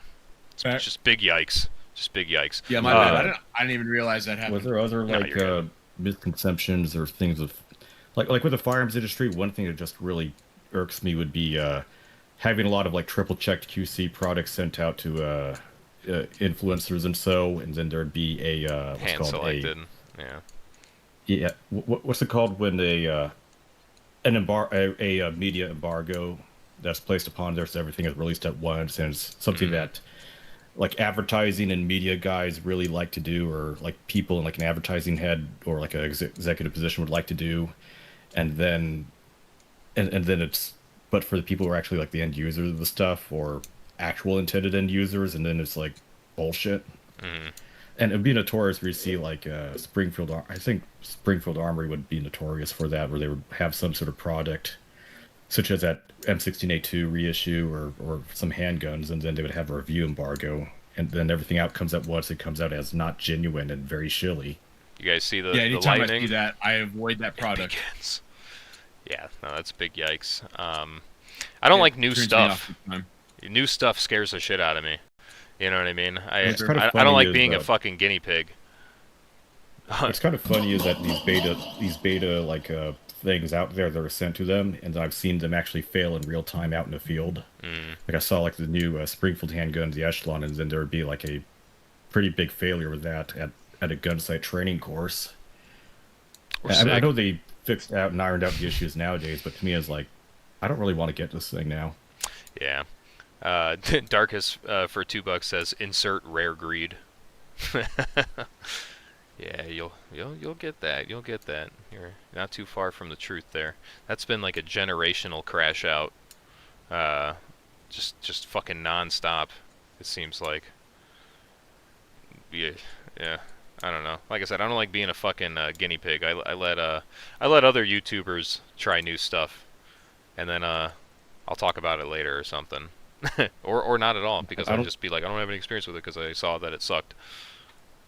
I don't have the budget for it.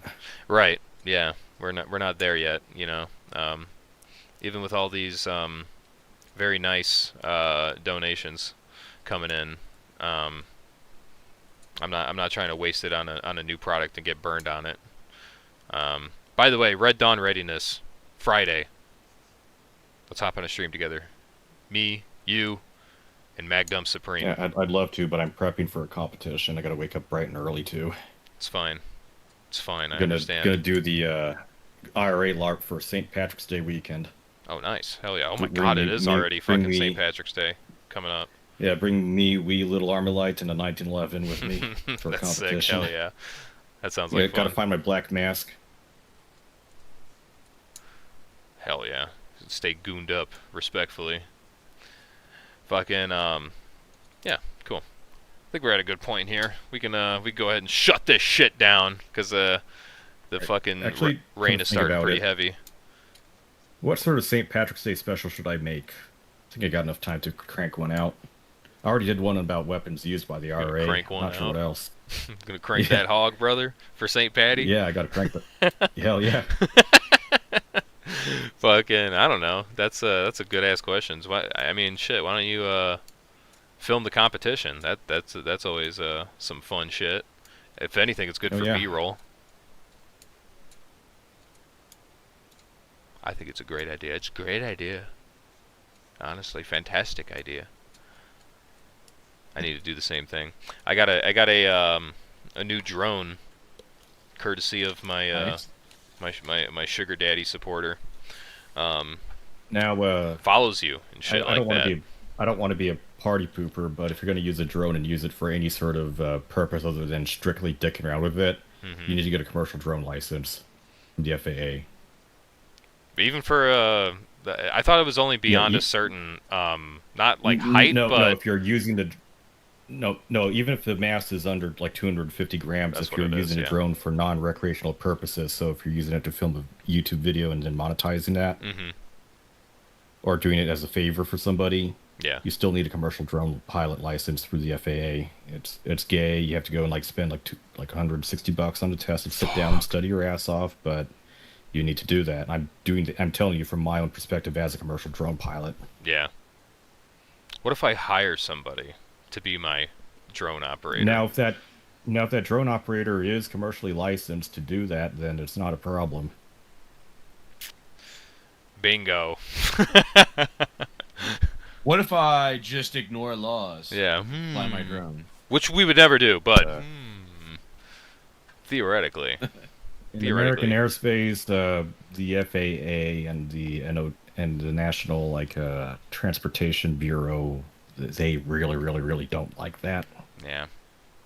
YouTube didn't Or like if you me fly the talking drone about and- where I bought my IFAC from. They decided it would be fun to fuck with my entire channel and give me a warning. And Because if you I fly the talked about drone where I and bought a they- fucking IFAC. So, yeah, I know. No bar is too low. No fruit And is if you too end low up hanging. if you're not being commercially licensed, you end up causing a severe amount of property damage above $500, or create some sort of injury, or flight in a non-authorized area. Then the Run the away. FBI can also get involved with that. So that would also be The not drone fun. will follow me. Just- I don't even have to go back for it. Yeah, Come on, buddy. Just telling your Of course. what, like slashing your Yes. teeth Due and dodging No, for diligence. sure, eyes. for sure. Due diligence. It's worth it, especially. This is a conversation I was having with a homie. Was sort of talking about like what we do here, being a quote unquote fucking professional operation, and like I might be able to even get that written off, the fucking what you call it, getting a license, because it's like yes, this is a job, I guess you could say, not my job, but a job, and a source of income, and that could be a taxable thing. Right. That is just like I get it back at the end of the year or some shit, I don't know. Food also- for thought.